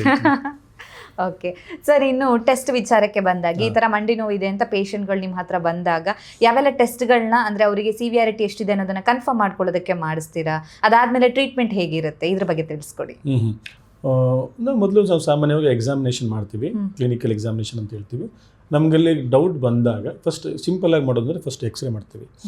ಎಕ್ಸ್ರೇ ಮಾಡಿದಾಗ ಅವರ ಒಂದು ಜಾಯಿಂಟು ಸ್ಪೇಸ್ ಹೇಗಿದೆ ಅಂತ ನೋಡಿ ಕ್ಲಿಯರ್ ಮಾಡ್ಕೊಂಡಾಗ ಜಾಯಿಂಟ್ ಸ್ಪೇಸ್ ನಾರ್ಮಲ್ ಆಗಿರುತ್ತೆ ಅಂದಾಗ ಆವಾಗ ಬರೋ ಟೆಸ್ಟ್ಗಳು ಬೇರೆ ಇರ್ತವೆ. ನಾನು ಹೇಳಿದಾಗ ವಿಟಮಿನ್ ಡಿ ಕಡಿಮೆ ಇರ್ಬೋದು, ವಿಟಮಿನ್ B12 ಕಡಿಮೆ ಇರ್ಬೋದು, ಯೂರಿಕ್ ಆ್ಯಸಿಡ್ ಇವೆಲ್ಲ ಸೀರಿಯಲ್, ಆಮೇಲೆ ರುಮಟೆಡ್ ಆರ್ಥೈಟಿಸ್ ಇವೆಲ್ಲ ಪ್ರೊಫೈಲ್ ಮಾಡ್ತೀವಿ. ಸೊ ಇದೊಂದು ಕಾರಣ, ಇದೊಂದು ಟೆಸ್ಟ್ ಮಾಡ್ತೀವಿ. ಇದೆಲ್ಲ ನಾರ್ಮಲ್ ಆಗಿದ್ದಾಗ ಅಥವಾ ಬೇರೆ ಕಾರಣ ಏನಂತ ನೋಡೋದಕ್ಕೆ ಮತ್ತೆ ಕೆಲವು ಬೋನ್ ಡೆನ್ಸಿಟೋಮೆಟ್ರಿ ಮಾಡ್ತೀವಿ. ಬೋನ್ ಅಂಶ ಕಡಿಮೆ ಇದ್ದಾಗಲೂ ಇದೆಲ್ಲ ಜಾಯಿಂಟ್ಸ್ ಪೇನ್ ಬರುತ್ತೆ. ನೆಕ್ಸ್ಟು ಸಪೋಸ್ ಏನಾದರೂ ಕಡಿಮೆ ಇದ್ದಾಗ, ಸ್ಪೇಸ್ ಕಡಿಮೆ ಇದ್ದಾಗ ಅದಕ್ಕೆ ತಕ್ಕಂತೆ ನಾವು ಟ್ರೀಟ್ಮೆಂಟ್ ಕೊಡ್ತೀವಿ. ಇಲ್ಲೂ ನಮ್ಗೆ ಅವ್ರಿಗೆ ಏನಾದರೂ ಡೌಟ್ ಬಂತು ಅಂತ ಅಂದ್ಕೊಳ್ಳಿ, ಕೆಲವು ಸಲ ಕೆಲವು ಅಂಶ ಇರ್ಬೋದು, ನಾರ್ಮಲ್ ಆಗಿರುತ್ತೆ, ಆಗ ನಾವು MRI ಸ್ಕ್ಯಾನ್ ಮಾಡ್ತೀವಿ. ನೀ ಪೇನ್ ಬರೋದು ಹೇಳಿದ್ನಲ್ಲ, ನಾವು ಕಾರ್ಟಿಲೇಜ್ ಡ್ಯಾಮೇಜ್ ಅಲ್ಲದೆ ಮೆನಿಸ್ಕಸ್ ಟೇರ್ ಆಗಿದ್ರು ನಮಗೆ ನೀ ಪೇನ್ ಬರುತ್ತೆ, ಮಂಡಿ ನೋವು ಬರುತ್ತೆ, ಆಗ ನಾವು MRI ಸ್ಕ್ಯಾನ್ ಮಾಡೋ ಅವಶ್ಯಕತೆ ಬರುತ್ತೆ. Okay okay. ಎಲ್ಲ ಮಂಡಿ ನೋವಿಗೂ ಕೂಡ ಸರ್ಜರಿ ಬೇಕಾಗುತ್ತೆ ಸರ್? ಎಲ್ಲ ಮಂಡಿ ನೋವಿಗೂ ಸರ್ಜರಿ ಬೇಕಾಗಿಲ್ಲ, ಇದು ತಪ್ಪು ಕಲ್ಪನೆ. ಯಾಕಂದರೆ ಕೆಲವು ತುಂಬ ಜನ ಏನು ಮಾಡ್ತಾರೆ, ಡಾಕ್ಟರ್ ಹೋಗೋದೇ ಭಯ ಪಡ್ಬಿಡ್ತಾರೆ. ಡಾಕ್ಟರ್ ಬಂದ ತಕ್ಷಣ ಸರ್ಜರಿ ಮಾಡ್ತಾರೆ ಅಂತ ಅಂದ್ಬಿಟ್ಟು, ಇದಕ್ಕೆ ಸಾಮಾನ್ಯ ಎಲ್ಲರಿಗೂ ಪ್ರತಿಯೊಬ್ಬರಿಗೂ ಇರುವಂಥ ಭಯನೇ. ಮಂಡಿ ನೋವಿಗೆ ಫಸ್ಟು ನಾವು ಕೊಡೋ ಒಂದು ಚಿಕಿತ್ಸೆ ಅಂತಂದರೆ ನೋವಿನ ಮಾತ್ರೆ ಕೊಡ್ತೀವಿ. ಮತ್ತು ಈಗ ನಾವೇನು ಮಾಡ್ತೀವಿ, ಈ ಕೊಲ್ಲಾಜನ್ ಅಂತ ಹೇಳ್ತೀವಿ. ಅಂದರೆ ಮಂಡಿ ಕಾರ್ಟಿಲೇಜಲ್ಲಿ ಕೊಲ್ಲಾಜನ್ ಅಂತ ಒಂದು ಅಂಶಗಳು ಬರ್ತವೆ, ಪ್ರೋಟೀನ್. ಅದು ಈ ಪ್ರೋಟೀನ್ ನಾವು ಡೈರೆಕ್ಟಾಗಿ ನಾವು ಮಾತ್ರೆಗಳ ಮುಖಾಂತರ ಕೊಡ್ತೀವಿ. ಇದೆಲ್ಲ ಒಂಥರ ಸಪ್ಲಿಮೆಂಟ್, ನ್ಯೂಟ್ರಿಯನ್ ಸಪ್ಲಿಮೆಂಟ್ಸ್. ಇದು ಕೊಟ್ಟರಷ್ಟು ಒಂದು 4-5 ತಿಂಗಳು ಕೊಡ್ತೀವಿ, ಮತ್ತೆ ಸ್ಟಾಪ್ ಮಾಡಿ ಮತ್ತೆ ಕೊಡ್ತೀವಿ. ನೋವಿನ ಮಾತ್ರ ಒಂದು 5 ದಿನ 10 ದಿನ ತೊಗೊಂಡಾಗಿ ಇದನ್ನು ಮತ್ತೆ ನೀವು ಕಂಟಿನ್ಯೂಸ್ ಇದ್ರ ಜೊತೆಗೆ ತೊಗೊಂಡಾಗ ಎಷ್ಟೋ ನೋವಿನ ಅಂಶಗಳು ಕಡಿಮೆ ಆಗ್ತವೆ. ಇದು ಇನಿಷಿಯಲ್ ಟ್ರೀಟ್ಮೆಂಟ್ ಮಾಡ್ತೀವಿ. ಆಮೇಲೆ ಮತ್ತೆ ಕೆಲವು ಸಲ ಏನಾಗುತ್ತೆ, ನೋವು ಕಡಿಮೆ ಆಗದ ಪಕ್ಷದಲ್ಲಿ ಫಿಸಿಯೋಥೆರಪಿ ಮಾಡಿಸ್ತೀವಿ, ಎಕ್ಸಸೈಸ್ ಅಡ್ವೈಸ್ ಮಾಡ್ತೀವಿ. ಹಾಗೂ ನೋವು ಕಡಿಮೆ ಆಗಿದಾಗ ನಾವು ಅದು ನೆಕ್ಸ್ಟ್ ಗ್ರೇಡ್ 2 ಅಂತ ಅಂದ್ಕೊಳ್ಳುತ್ತೆ. ಅಂದರೆ ಗ್ರೇಡ್ 4 ಗ್ರೇಡ್ ಮಾಡ್ತೀವಿ. ನೀ ಮಂಡಿ ನೋವು ಶುರು ಅಂತ grade 1, grade 2, grade 3, grade 4. Grade 2 ಅಂತ ಬರ್ತಿದೆ ಅಂತಂದರೆ ಸವೇತ ಸ್ವಲ್ಪ ಒಂದು ಸ್ಟೇಜಿಗೆ ಬಂದಿದ್ದೆ ಅಂತ. ಅಂಥವ್ರಿಗೆ ನಾವು ಈಗ ಸೈನೋವಿಲ್ ಫ್ಲೂಯಿಡ್ ರಿಪ್ಲೇಸ್ಮೆಂಟ್ ಇಂಜೆಕ್ಷನ್ಸ್ ಇದೆ, ಮತ್ತು PRP ಅಂತ ಕೊಡ್ತೀವಿ. ನಮ್ಮ ಶರೀರದಲ್ಲೇ ತೊಗೊಂಡು ಬ್ಲಡ್ಡು ಅದನ್ನು ಕೊಡುವಂಥದ್ದು. ಇದನ್ನು ಏನು ಮಾಡ್ತೀವಿ, ಕೆಲವರೆಲ್ಲ ಅದನ್ನು ಓವರ್ ಆಗಿ ಅಡ್ವರ್ಟೈಸ್ ಮಾಡ್ಕೊಳ್ತಾರೆ. ಇದನ್ನು ಈಗ ನಮ್ಮ ಕ್ಲಿನಿಕ್ಗಳಲ್ಲಿ ನಾವೆಲ್ಲ ಯೂಶಲಿ ಏನು ಮಾಡ್ತೀವಿ, ಇದು ಹೊಸ ಟ್ರೀಟ್ಮೆಂಟ್ ಏನಲ್ಲ, ಇದು ನನಗೆ 15-20 ವರ್ಷದಿಂದ ನಾವು ಟ್ರೀಟ್ಮೆಂಟ್ ಮಾಡ್ತಾ ಇರುವಂಥದ್ದೇ. PRP injection, synovial fluid injection 15-20 ವರ್ಷದಿಂದ ನಾವು ಟ್ರೀಟ್ಮೆಂಟ್ ನಾವು ಕೊಡ್ತಾ ಇದ್ದೀವಿ. ಇದನ್ನು ಈಗ ಕೆಲವು ಏನು ಮಾಡ್ತಾರೆ, ಈ ಅಲಿವೇಟಿವ್ ಏನೇನೋ ಕೆಲವು ಈ ಟ್ರೀಟ್ಮೆಂಟ್ ಥೆರಪಿಗಳಂದೆಲ್ಲ ಬಂದಿವೆ. ಇವೆಲ್ಲ ಜನಗಳಿಗೆ ಬಹಳ ಮೋಸ ಮಾಡುವಂಥ ಒಂದು ಸೆಂಟರ್ಗಳಾಗ್ಬಿಟ್ಟಿವೆ, ಜನರ ದುಡ್ಡನ್ನು ಕಿತ್ಕೊಳ್ಳೋಂಥ ಸೆಂಟರ್ಗಳಾಗ್ಬಿಟ್ಟಿವೆ. ಓಕೆ, ನಾನು ಇದ್ರ ಬಗ್ಗೆ ಜನರಿಗೆ ತುಂಬ ಹೆಚ್ಚಾಗಿ ನಾನು ಹೇಳ್ತಾ ಇರ್ತೀನಿ. ಯಾಕಂತಂದರೆ ಇದು ನಿಮ್ಮ ಮಂಡಿ ಸವೆತ ಆದಾಗ ಇರೋ ಇಂಜೆಕ್ಷನಲ್ಲಿ ನಿಮ್ಮ ಯಾವುದು ಟ್ರೀಟ್ಮೆಂಟ್ ನಿಮಗೆ ಪರಿಪೂರ್ಣವಾಗಿ ಕಾಯಿಲೆ ವಾಸಿ ಆಗುವಂಥ ಅಲ್ಲ ಇದು. ಯಾಕಂದರೆ ಇದೆಲ್ಲ ನಿಮ್ಗೆ ಕೊಡುವಂಥ ಒಂದು ಟ್ರೀಟ್ಮೆಂಟು, ಈ PRP ಆಗಲಿ, ಸೈನೋವಿಲ್ ಫ್ಲೂಯಿಡ್ ರಿಪ್ಲೇಸ್ಮೆಂಟ್ ಆಗಲಿ, ಇದೆಲ್ಲ ಒಂದು ಟೆಂಪರರಿ, ತಾತ್ಕಾಲಿಕವಾಗಷ್ಟೇ. ಇದನ್ನು ತಗೋಬೋದು 2 ಸಲ 3 ಸಲ 4 ಸಲ ತಗೋಬೋದು. ಅದರಿಂದ ಪೂರ್ತಿ ನಿಮಗೆ ಗುಣನೇ ಆಗ್ಬಿಡುತ್ತೆ. ಪರ್ಮನೆಂಟ್ ಸೊಲ್ಯೂಷನ್ ಅಂತ ಪೇಪರ್ ಎಲ್ಲ ಬರೋದು, ಇದು ಕಂಪ್ಲೀಟು ತುಂಬ ತಪ್ಪು. ಫ್ರಾಡ್ ಅಂತಾನೆ ಹೇಳ್ಬೋದು. ಏನ್ ಮಾಡ್ತಾರೆ ಇವರೆಲ್ಲ, ಏನ್ ಮಾಡ್ತಾರೆ, ಕೆಲವು ಸಲ 2-3 ಸಲ ಯಾರೋ ಒಂದು ಪೇಷಂಟ್ 2-3 ಆಗಿರುವಂಥವ್ರನ್ನ ಕರ್ಕೊಂಡ್ಬಂದ್ಬಿಟ್ಟು ಮಾತಾಡ್ಸ್ಬಿಟ್ಟು ಹೋಗ್ತಾರೆ. ಇಂಥವ್ರೆಲ್ಲ ತುಂಬ ಜನ ನಂತರ ಬಂದು ಹೇಳಿದ್ದಾರೆ, ಹೇಳಿದ್ರೆ ದುಡ್ಡು ಕಳ್ಕೊಂಡ್ಬಿಟ್ಟಿರ್ತಾರೆ, ಯಾರೋ ಹೇಳಿರ್ತಾರೆ ಚೆನ್ನಾಗಿ ಹೋಗಿರ್ತೀನಿ ಅಂತ ಅಂದ್ಬಿಟ್ಟು ಅಲ್ಲಿ ಹೋಗ್ತಾರೆ. ಬಟ್ ಇಂಥದಕ್ಕೆಲ್ಲ ಮೋಸ ಹೋಗಬಾರ್ದು. ಅಂದ್ರೆ ಕಡಿಮೆ ಬೆಲೆಯಲ್ಲಿ ನಿಮಗೆ ಆಪರೇಷನ್ ಇಲ್ದೇನೆ ಮಂಡಿ ನೋವನ್ನ ಗುಣಪಡಿಸ್ತೀವಿ ಅನ್ನೋ ತರ ಹೇಳ್ತಾರೆ. ಇವೆಲ್ಲ ದೊಡ್ಡ ಈಗೇನಾಗುತ್ತೆ ಅಂದ್ರೆ ಈಗ ಒಂದು ಸಲ ಆಡ್ಗಳೆಲ್ಲ ಬರುತ್ತೆ. ಒಂದ್ಸಲ ಹೋದಾಗ ನಿಮ್ಗೆ ಒಂದು 20,000 25,000 ಇಸ್ಕೊತಾರೆ. ಅದೇ ಸಣ್ಣ ಕ್ಲಿನಿಕಲ್ಲಿ ಅವರಿಗೆ ಒಂದು 10,000 ಮುಗಿದು ಹೋಗುತ್ತೆ ಇಷ್ಟೇನೆ. ಆಮೇಲೆ ಮತ್ತೆ ಇದನ್ನ ಒಂದ್ಸಲ ಇಸ್ಕೊಡಲ್ಲ, ಇವತ್ತೊಂದು ವಿಸಿಟ್ ಬನ್ನಿ, ಇನ್ನೊಂದ್ಸಲ ವಿಸಿಟಲ್ಲಿ ಬನ್ನಿ, ಇನ್ನೊಂದು 3-4 ವಿಸಿಟ್ ಅಂತ ಈಗ ಒಂದು 3-4 ವಿಸಿಟಲ್ಲೇ ನಮಗೆ 25,000 ಅನ್ನೋಷ್ಟಕ್ಕೆ ಒಂದು 1.5 ಲಕ್ಷ ರೂಪಾಯಿ ಕಳ್ಕೊಂಡ್ಬಿಡ್ತಾರೆ. ಓಕೆ, ಸೊ ಇದ್ರ ಬಗ್ಗೆ ಜನರಿಗೆ ಅರಿವು ಇರುವಂತದ್ದು ತುಂಬಾನೇ ಮುಖ್ಯ, ತುಂಬಾ ಅರಿವು ಮಾಡ್ಕೊಳ್ಳೋದು ಮುಖ್ಯ. ಯಾಕಂದ್ರೆ ಈ ತರ ಒಂದು ಯಾವ ಒಂದು ಇದ್ರೂ ಎಲ್ಲೂ ಸೈಂಟಿಫಿಕ್ ಆಗಿ ಏನು ಪ್ರೂವ್ ಆಗಿಲ್ಲ, ಇನ್ನೂ ಬಂದಿಲ್ಲ ಆ ಥರ. ಈಗ ಏನಾದರೂ ಬಂದ್ರೆ ಅವರಿಗೆ ದೊಡ್ಡ ಅವಾರ್ಡೇ ಕೊಡ್ತಾರೆ. ಓಕೆ, ಸೊ ನೀವು ಇಷ್ಟು ವರ್ಷ ಅಂದ್ರೆ ಕಲ್ತು ಪ್ರಾಕ್ಟೀಸ್ ಮಾಡಿ ಇಷ್ಟು ವರ್ಷ ಎಕ್ಸ್ಪೀರಿಯನ್ಸ್ ಇದ್ದವರು ಅಂದ್ರೆ ನೋಡೋದಕ್ಕೂ ಯಾರೋ ಒಬ್ರು ಹೇಳಿದ್ರು ಅಂದ್ರೆ ಸರ್ಜರಿ ಮಾಡ್ದೇನೆ ಕಡಿಮೆ ಬೆಲೆಯಲ್ಲಿ ಮಾಡ್ತೀವಿ ಅಂದಾಗ ಸ್ವಲ್ಪ ಯೋಚನೆ ಮಾಡಿ ಹೋಗ್ಬೇಕಾಗುತ್ತೆ ಅಂತ. ಓಕೆ, ಈಗ ನಮ್ಮ ಓದಿರೋರೇ ನಮ್ಮ ಬ್ರದರ್ ಇನ್ ಒಬ್ರು ನಿನ್ನೆ ಮೆಸೇಜ್ ಮಾಡಿದ್ರು, ನಾನು ಕಳಿಸ್ಕೊಟ್ಟಿದ್ರು, ಈಗ ಈ ರೀತಿ ಇದೆಯಾ, ನೀವು ಬಂದಿದೆ ಅಂತ ಹೌದಾ ಅಂತ ಅಂದ್ಬಿಟ್ಟು. ಸೊ ಈ ರೀತಿ ಈಗ ಸೋಷಿಯಲ್ ಮೀಡಿಯಾಗಳಲ್ಲಿ ಹೆಚ್ಚಾಗಿ ಬರೋದ್ರಿಂದ ಎಲ್ಲರೂ ಅದಕ್ಕೆ ಅದ್ರ ಬಗ್ಗೆ ಮೋಸ ಹೋಗೋದು ತುಂಬ ಕಾಮನ್ನು. ಯಾರಾದರೂ ಒಬ್ಬರು ಅದ್ರ ಬಗ್ಗೆ ಓಕೆ ಅಂತ ಅಂದ್ಬಿಟ್ರೆ ಸಾಕು, ಖುಷಿಯಾಗಿ ಬಿಡ್ತೀವಿ. ಈಗ ಆಪ್ರೇಷನ್ಗೆ ಬೇಡ, ಯಾರಾದರೂ ಒಳ್ಳೆ ಕ್ಲೀನಾಗಿ ಹಂಗೆ ಗುಣ ಮಾಡಿಸ್ಬಿಡ್ತೀನಿ ಅಂತಂದ್ರೆ ನಮ್ಮ ಒಂದು ಲಕ್ಷಣಗಳು ಅದು ಆ್ಯಕ್ಚುಲಿ ಯಾರಿಗೇ ಆಗಲಿ ಖುಷಿ ಆಗ್ತೀನಿ ಅಂತ ಅಂದ್ಬಿಟ್ಟು ಅದು ಲಕ್ಷಣ. ಬಟ್ ಇವೆಲ್ಲ ತುಂಬ ಮೋಸ ಹೋಗೋದು. ಇದನ್ನೇ ಒಂದು ದಾಳವಾಗಿ ಉಪಯೋಗಿಸ್ಕೊಳ್ತಾ ಇದ್ದಾರೆ. ಓಕೆ ಓಕೆ ಡಾಕ್ಟರ್, ಹಾಗಿದ್ರೆ ನೀ ರಿಪ್ಲೇಸ್ಮೆಂಟ್ ಸರ್ಜರಿ ಯಾವಾಗ ಬೇಕಾಗುತ್ತೆ, ಇದರ ಬಗ್ಗೆ ತಿಳಿಸ್ಕೊಡೋದಾದ್ರೆ? ನೀ ರಿಪ್ಲೇಸ್ಮೆಂಟ್ ಸರ್ಜರಿ ನಮಗೆ ಹೆಚ್ಚಾಗಿ ಸವದೋಗ್ಬಿಡುತ್ತೆ. ಈಗ ನನಗೇನು ಒಂದು ಟ್ರೀಟ್ಮೆಂಟು ಆಗೋದಿಲ್ಲ, ನಾನು ಹೇಳಿದ್ಮೇಲೆ ಗ್ರೇಡ್ 4 ಆರ್ಥೈಟಿಸ್ ಬಂದ್ಬಿಡುತ್ತೆ. ಇನ್ನು ಕೆಲವರು ಏನು ಮಾಡ್ತಾರೆ, ಗ್ರೇಡ್ 4 ಆರ್ಥೈಟಿಸಲ್ಲಿ ತುಂಬ ಹೆಚ್ಚಾಗಿ ನೋವು ಬರುತ್ತೆ. ಆಗ ನಿಮಗೆ ಸರ್ಜರಿ ಲೈಫ್ ಸ್ಟೈಲ್, ನಿಮ್ಮ ಲೈಫ್ ಸ್ಟೈಲು ನನಗೆ ಚೆನ್ನಾಗಿರ್ತೀನಿ ಇರಬೇಕು, ನಮ್ಮ ಒಂದು ಮಕ್ಕಳ ಜೊತೆ ಓಡಾಡಬೇಕು ಅಂತ ನಿಮಗೆ ಒಂದು ಕಾನ್ಫಿಡೆನ್ಸ್ ನಿಮಗೆ ಬರಬೇಕು. ಆಗ ನೀವು ಅದನ್ನು ಮಾಡಿಸ್ಕೊಳ್ಳೋದಕ್ಕೆ ಮುಂದೆ ಆಗಿದ್ರೆ ಅದರ ಒಂದು ಲೈಫ್ ಒಂದು 15-20 ವರ್ಷ ಬರುತ್ತೆ, ಚೆನ್ನಾಗಿರುತ್ತೆ. ಅದೇ ನಾವು ಈಗ ಹಾಗೆ ಅದೇ ರೀತಿ ಓಡಾಡ್ತಿರ್ತಾರೆ, ಬಟ್ ಸ್ವಲ್ಪ ನೋವಿರಲ್ಲ ಅಂಥವ್ರಿಗೆ ಅವಶ್ಯಕತೆ ಏನು ಬರಲ್ಲ. ಸೊ ಎಕ್ಸ್ರೇ ನೋಡಿ ನಾವು ಅಡ್ವೈಸ್ ಮಾಡೋವಂಥ ಸರ್ಜರಿ ಅಲ್ಲ ನೀ ರಿಪ್ಲೇಸ್ಮೆಂಟು. ಅವರಿಗೆ ಒಂದು ಸಿಂಪ್ಟಮ್ಸು ಹೆಚ್ಚಾಗಿ ಕಾನ್ಸ್ಟೆಂಟಾಗಿ ನೋವು ಬರ್ತಾ ಇರುತ್ತೆ, ಕೂತ್ಕೊಂಡಾಗ ನೋವು ಬರುತ್ತೆ, ಸ್ವಲ್ಪ ದೂರ ನಡೆದ್ರೆ ನೋವು ಬರುತ್ತೆ, ನಡೆಯೋಕ್ಕೆ ಆಗೋದಿಲ್ಲ. ಈ ಥರ ಬಂದಾಗ ನಾವು ಕೊನೆಯ ಹಂತದಲ್ಲಿ ಮಾಡ್ತೀರಾ? ಕೊನೆಯ ಹಂತದಲ್ಲಿ ನಾವು ನೀ ರಿಪ್ಲೇಸ್ಮೆಂಟ್ ಮಾಡ್ತೀವಿ. ಓಕೆ, ನೀ ಕ್ಯಾಪ್ ಹಾಕೋದು ಅಂದ್ರೆ ಇದೇನಾ ಅಥವಾ ಬೇರೆನಾ? ಇದನ್ನೇ ನೀವು ನೀ ಕ್ಯಾಪ್ ಅನ್ನೋದು ಒಂದು ಜನರಲ್ ಒಂದು ಆಡು ಭಾಷೆಯಲ್ಲಿ ನಾವು ಮಾತಾಡ್ತೇವೆ. ಸೊ ನೀ ಕ್ಯಾಪ್ ಹಾಕೋದು ಮತ್ತೆ ನೀ ರಿಪ್ಲೇಸ್ಮೆಂಟ್ ಸರ್ಜರಿ ಅಂದ್ರೆ ಎರಡು ಒಂದೇ. ಓಕೆ ಡಾಕ್ಟರ್, ಹಾಗಿದ್ರೆ ಮಂಡಿ ನೋವು ಬರದೇ ಇರೋ ರೀತಿಯಲ್ಲಿ ತಡೆಗಟ್ಟೋದಕ್ಕೆ ಸಾಧ್ಯ ಆಗುತ್ತಾ? ನಮ್ಮ ಲೈಫ್ ಸ್ಟೈಲ್ ಅನ್ನು ಹೀಗೆ ಚೇಂಜ್ ಮಾಡ್ಕೋಬೇಕಾಗುತ್ತೆ. ಇದಕ್ಕೂ ನಾವು ಸೇವಿಸುವಂತ ಆಹಾರಕ್ಕೂ ಸಂಬಂಧ ಇದೆಯಾ? ಅಂದ್ರೆ ಯೂಶಲಿ ಸರ್ ಈಗ ನಾವು ಬೋನ್ ಅಂತ ಬಂದಾಗ ಓಕೆ, ಹಾಲು ಕುಡಿದ್ರೆ ಕ್ಯಾಲ್ಸಿಯಂ ಬರುತ್ತೆ, ಬೋನ್ ಸ್ಟ್ರಾಂಗ್ ಆಗುತ್ತೆ, ಲೈಕ್ ಈ ತರದ್ ಒಂದು ಮಾತುಗಳಿರುತ್ತೆ. ಸೊ ಮಂಡಿ ನೋವು ಅಂತ ಬಂದಾಗ ಇದಕ್ಕೆ ಇಂಥದ್ದೇ ಫುಡ್ ಅನ್ನ ತಿಂದ್ರೆ ಬೆಸ್ಟು, ಲೈಫ್ ಸ್ಟೈಲ್ ಅಲ್ಲಿ ಈ ರೀತಿ ಚೇಂಜಸ್ ಮಾಡ್ಕೋಬೇಕು ಅನ್ನೋ ತರದೇನಾದ್ರೂ ಇದೆಯಾ? Life style important. ನಮ್ಮ ಒಂದು ಮಂಡಿಗೆ ಒಂದು ಅದರ ಒಂದು ಕಂಡೀಷನ್ ಅಥವಾ ನೋವು ಬರ್ದಿರಂಗೆ ನೋಡ್ಕೊಳ್ಳೋಕ್ಕೆ ಲೈಫ್ ಸ್ಟೈಲ್ ತುಂಬ ಮುಖ್ಯ. ಒಂದು ನಾನು ಹೇಳಿದ್ರೆ ವೆಯ್ಟ್, ನಮ್ಮ ವೆಯ್ಟನ್ನು ತೂಕನ ಹೆಚ್ಚಾಗಿ ಕಡಿಮೆ ಮಾಡ್ಕೊಳ್ಳೋದು ಮುಖ್ಯ. ಮತ್ತು ಎರಡು, ನಾವು ಒಂದು ಏನಾದರೂ ತುಂಬ ಕೂತ್ಕೊಂಡು ನೆಲದಲ್ಲಿ ಮಾಡುವಂಥ ಏನಾದರೂ ಕೆಲಸಗಳು ಜಾಸ್ತಿ ನಾವು ಅಭ್ಯಾಸ ರೂಢವಾಗಿಬಿಟ್ಟಿದ್ರೆ ಅದನ್ನು ಕಡಿಮೆ ಮಾಡ್ಕೋಬೇಕು. ಮತ್ತು ಮೂರನೇದು ಏನಂತಂದರೆ ನಮ್ಮ ಊಟದಲ್ಲಿ ಆದಷ್ಟು ನಾವು ಕೊಬ್ಬಿನಾಂಶಗಳನ್ನ ಕಡಿಮೆ ಮಾಡಿ ತಗೊಳ್ಬೇಕು. ಎಲ್ಲ ಒಂದು ನಮ್ಮ ಊಟದಲ್ಲಿ ವಿಟಮಿನ್ ಡಿ ಅಂದರೆ ಹಾಲಿನ ಅಂಶ, ಕೆಲವ್ರಿಗೆ ಹಾಲು ಅಲರ್ಜಿ ಇರ್ತವೆ, ಅಂಥವ್ರಿಗೆ ಗ್ಲೂಟೆನ್ ಫ್ರೀ ಅಂತ ಬೇರೆ ಮೆಡಿಸಿನ್ ಇದೆಲ್ಲ ಬರುತ್ತೆ, ಅದಕ್ಕೆ ಅಂಥ ಹಾಲುಗಳು ತಗೋಬೇಕು. ಮತ್ತು ಆದಷ್ಟು ವಿಟಮಿನ್ ಸಿ ಇರೋವಂಥ ನಿಂಬೆ, ಹುಳಿ ಅಂತೆಲ್ಲ ವಿಟಮಿನ್ ಸಿ ಇರ್ತವೆ, ಅದು ತಗೋಬೇಕು. ತುಂಬ ಒಳ್ಳೆಯದು. ವಿಟಮಿನ್ ಸಿನೂ ಭಾಳ ಒಳ್ಳೆಯದು ಇದಕ್ಕೆ, ಜಾಯಿಂಟ್ಸ್ಗೆ. ಹಾಗೆ ವಿಟಮಿನ್ B12 ಅನ್ನು ಹೇಳಿದ್ನಲ್ಲ, ಇವೆಲ್ಲ ಒಂದು ಡಯಟ್ ಅಂತ ಹೇಳ್ಬೋದು. ಮತ್ತು ಸೆಕೆಂಡು ವ್ಯಾಯಾಮ ಅನ್ನೋದು ಮುಖ್ಯ. ನೆಕ್ಸ್ಟ್ ಲೈಫ್ ಸ್ಟೈಲ್ ಅದು ಒಂದು ವ್ಯಾಯಾಮ ಮುಖ್ಯ. ಆದಷ್ಟು ಬೆಳಗಿನ ಜಾವ ಎಕ್ಸಸೈಸ್ ಮಾಡುವಂಥದ್ದು ಮುಖ್ಯ. ಮತ್ತು ನಾವು ಊಟದಲ್ಲಿ ರಾತ್ರಿ 6 ಗಂಟೆ ಮೇಲೆ ಊಟ ಮಾಡದೆ ಹೋದು ಅಷ್ಟೇ ನಮ್ಮ ವೆಯ್ಟು ಕಡಿಮೆ ಆಗ್ತವೆ, ನಮ್ಮ ಆರೋಗ್ಯನೂ ಚೆನ್ನಾಗಿರ್ತವೆ. ತೂಕ ನಿಯಂತ್ರಣ ಭಾಳ ಮುಖ್ಯ. ಎಕ್ಸಸೈಸ್ ಅಂತೂ, ವ್ಯಾಯಾಮ ಅಂತೂ ಭಾಳ ಮುಖ್ಯ. ನಾವೆಷ್ಟು ದಿನ ಅಟ್ಲೀಸ್ಟ್ ಸಾಮಾನ್ಯ 15ರಿಂದ ಒಂದು ಅರ್ಧ ಗಂಟೆ ನಾವು ವ್ಯಾಯಾಮಕ್ಕೆ ಒಂದು ಟೈಮ್ ಅದನ್ನು ಮೀಸಲಿಟ್ರೆ ನಮ್ಮ ಆರೋಗ್ಯ ಚೆನ್ನಾಗಿರ್ತವೆ, ನಮ್ಮ ಮಂಡಿನೂ ಚೆನ್ನಾಗಿರ್ತವೆ. ಓಕೆ ಡಾಕ್ಟರ್, ಕೊನೆಯದಾಗಿ ಬೇರೆ ಏನಾದರೂ ವಿಚಾರ ಹೇಳಕ್ಕಿದೆ ಓವರ್ ಆಲ್ ಆಗಿ ಮಂಡಿ ನೋವಿನ ಬಗ್ಗೆ? ಅಥವಾ ಕೆಲವರಿಗೆ ನೀವೇ ಹೇಳ್ದಂಗೆ ಭಯ ಪಡ್ತಾರೆ, ಹಾಸ್ಪಿಟಲಿಗೆ ಬಂದರೆ ಡಾಕ್ಟರ್ ಆಪ್ರೇಷನ್ ಮಾಡಿಬಿಡ್ತಾರೆ, ಇನ್ನೇನೋ ಟ್ರೀಟ್ಮೆಂಟ್ ಬರ್ಕೊಂಡು ಬಿಡ್ತಾರೆ ಅನ್ನೋ ಥರದ್ದೆಲ್ಲ ಇರುತ್ತೆ. ಸೊ ಈ ವಿಚಾರದ ಬಗ್ಗೆ ತಪ್ಪು ಕಲ್ಪನೆಗಳೇನಾದರೂ ಇದ್ದರೆ ಅಥವಾ ಕೊನೆಯದಾಗಿ ನಿಮ್ಮ ಕಡೆಯಿಂದ ಏನಾದರೂ ಸಜೆಷನ್ ಇತ್ತು ಅಂತ ಹೇಳಿದ್ರೆ ಹೇಳಿ. ಹೌದು, ಮಂಡಿ ನೋವು ಅನ್ನೋದು ಸಾಮಾನ್ಯವಾಗಿ ಎಲ್ಲರಿಗೂ ಬರುವಂಥ ಕಾಯಿಲೆಗಳು.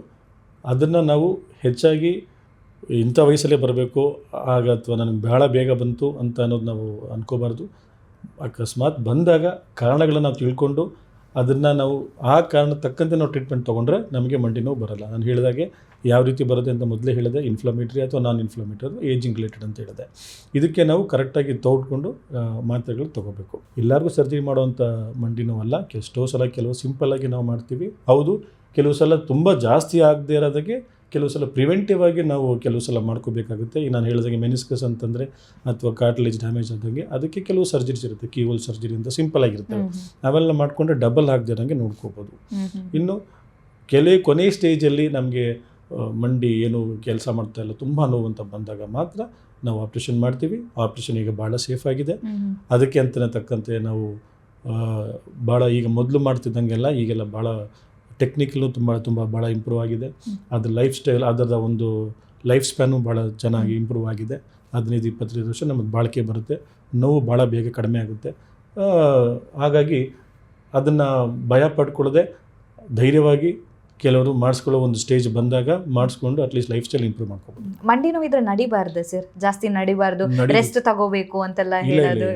ಮಂಡಿ ನೋವಿದ್ರೆ ತುಂಬ ಕೂತ್ಕೋಬಾರ್ದು. ಮಂಡಿ ನೋವು ನಡಿಬೇಕು, ಹೆಚ್ಚಾಗಿ ನಡಿಬಾರ್ದು ಅಷ್ಟು ಹೇಳ್ತಾರೆ. ಈಗ 5 ಕಿಲೋಮೀಟರ್ ನಡೆಯೋರು 10 ಕಿಲೋಮೀಟರ್ ನಡಿಬಾರ್ದು. 5 ಕಿಲೋಮೀಟರ್ ನೋವು ಬರುತ್ತೆ ಅಂತಂದ್ರೆ ಒಂದು 3 ಕಿಲೋಮೀಟರ್ 4 ಕಿಲೋಮೀಟರ್ ನಡ್ಕೊಂಡು ಗೊತ್ತಾಗ್ತದೆ. ಈಗ ಮೆಟ್ಲು ಇಳಿಯುವಂಥ ಸಂದರ್ಭ ಬಂತು. ಈಗ ಸಿಟಿಯಲ್ಲಿ ಮನೆ ಎಲ್ಲ ಗ್ರೌಂಡ್ ಫ್ಲೋರಲ್ಲಿ ಇರೋದಿಲ್ಲ, ಫಸ್ಟ್ ಫ್ಲೋರಲ್ಲಿ ಸೆಕೆಂಡ್ ಫ್ಲೋರಲ್ಲಿ ಇತ್ತು. ಮಂಡಿ ನೋವು ಬಂತು, ಸರ್ಜರಿ ಮಾಡಿದ್ರು ಡಾಕ್ಟರು. ಅದಾದ್ಮೇಲೆ ಮೆಟ್ಲು ಹತ್ತಿ ಇಳಿಲೇಬೇಕಾಗತ್ತೆ. ಸೊ ಏನ್ ಮಾಡಬೇಕು? ಇಲ್ಲ, ಮಂಡಿ ಆಪರೇಷನ್ ಆದವರು ಮೆಟ್ಲು ಹತ್ತಿ ಇಳಿಬೋದು, ತೊಂದರೆ ಏನಿಲ್ಲ, ಮೆಟ್ಲು ಹತ್ತಿ ಇಳಿಬೋದು. ಆದ್ರೆ ಕೆಳಗಡೆ ಮಾತ್ರ ಕೂರಾಗಿಲ್ಲ. ಮೊದಲು ಕೂರಾಗಿಲ್ಲ, ಅದೊಂದು ಕೆಳಗಡೆ ಮೊದಲು ಕೂರಾಗಿಲ್ಲ. ಈ ಚಿಕಿತ್ಸೆ ಸರ್ಜರಿ ಆದ ನಂತರನೂ ಕೂರಾಗಿಲ್ಲ. Okay okay okay okay thank you sir, thank you so much. ನಮ್ಮ ಇವತ್ತಿನ ಕಾರ್ಯಕ್ರಮದಲ್ಲಿ ಮಂಡಿ ನೋವಿನ ವಿಚಾರದ ಬಗ್ಗೆ ಹೆಚ್ಚಿನ ಮಾಹಿತಿನ ತಿಳಿಸ್ಕೊಟ್ಟಿದ್ದೀರಾ. ಸೊ ಯಾವಾಗ ಹಾಸ್ಪಿಟಲ್ಗೆ ಹೋಗಬೇಕಾಗತ್ತೆ, ಎಲ್ಲಿ ಎಡವಬಾರ್ದು, ಅಂದರೆ ನಿಮಗೆ ಮಂಡಿ ನೋವಿನ ಚಿಕಿತ್ಸೆ ವಿಚಾರದಲ್ಲಿ ನೀವು ಎಲ್ಲಿ ಹೋಗಿ ಯಾವ ಡಾಕ್ಟರ್ ಹತ್ರ ಟ್ರೀಟ್ಮೆಂಟ್ ತಗೋತಾ ಇದ್ದೀರಾ ಅಥವಾ ಯಾವ ಸೆಂಟರಿಗೆ ಹೋಗ್ತಾ ಇದ್ದೀರಾ ಅನ್ನೋದು ತುಂಬಾ ಮುಖ್ಯ ಆಗುತ್ತೆ. ಸೊ ನಾವು ಸೋಷಿಯಲ್ ಮೀಡಿಯಾದಲ್ಲಿ ನೋಡಿರುವಂಥ ಎಲ್ಲ ವಿಚಾರವನ್ನು ಕೂಡ ಬ್ಲೈಂಡ್ ಆಗಿ ನಂಬಾರ್ದು, ಒಂದು ಅಶ್ಯೂರೆನ್ಸ್ ಇಟ್ಕೊಂಡು ಹೋಗಬೇಕು ಅನ್ನುವಂಥ ಒಂದು ಅವೇರ್ನೆಸ್ಸನ್ನು ಕೂಡ ಮೂಡಿಸಿದ್ದೀರಾ. ಯಾವ ರೀತಿಯಾಗಿ ಲೈಫ್ ಸ್ಟೈಲ್ ಚೇಂಜಸ್ ಮಾಡ್ಕೋಬೇಕು, ಸೊ ಎಲ್ಲದರ ಬಗ್ಗೆ ಒಂದು ಅವೇರ್ನೆಸ್ ಅನ್ನು ಮೂಡಿಸಿದ್ದೀರಾ. Thank you sir, thank you so much. ಧನ್ಯವಾದಗಳು. Thank you. ನಮ್ಮ ಇವತ್ತಿನ ಕಾರ್ಯಕ್ರಮದಲ್ಲಿ ಮಂಡಿ ನೋವಿನ ವಿಚಾರದ ಬಗ್ಗೆ ಡಾಕ್ಟರ್ ನಮಗೆ ಹೆಚ್ಚಿನ ಮಾಹಿತಿಯನ್ನು ತಿಳಿಸ್ಕೊಟ್ಟಿದ್ದಾರೆ. ಆರೋಗ್ಯಕ್ಕೆ ಸಂಬಂಧಿಸಿದಂಥ ಹೆಚ್ಚಿನ ವಿಡಿಯೋಗಳನ್ನು ನಮ್ಮ ವಿಜಯ ಕರ್ನಾಟಕ ಹೆಲ್ತ್ ಪೇಜ್ನಲ್ಲಿ ನೀವು ನೋಡಬಹುದು.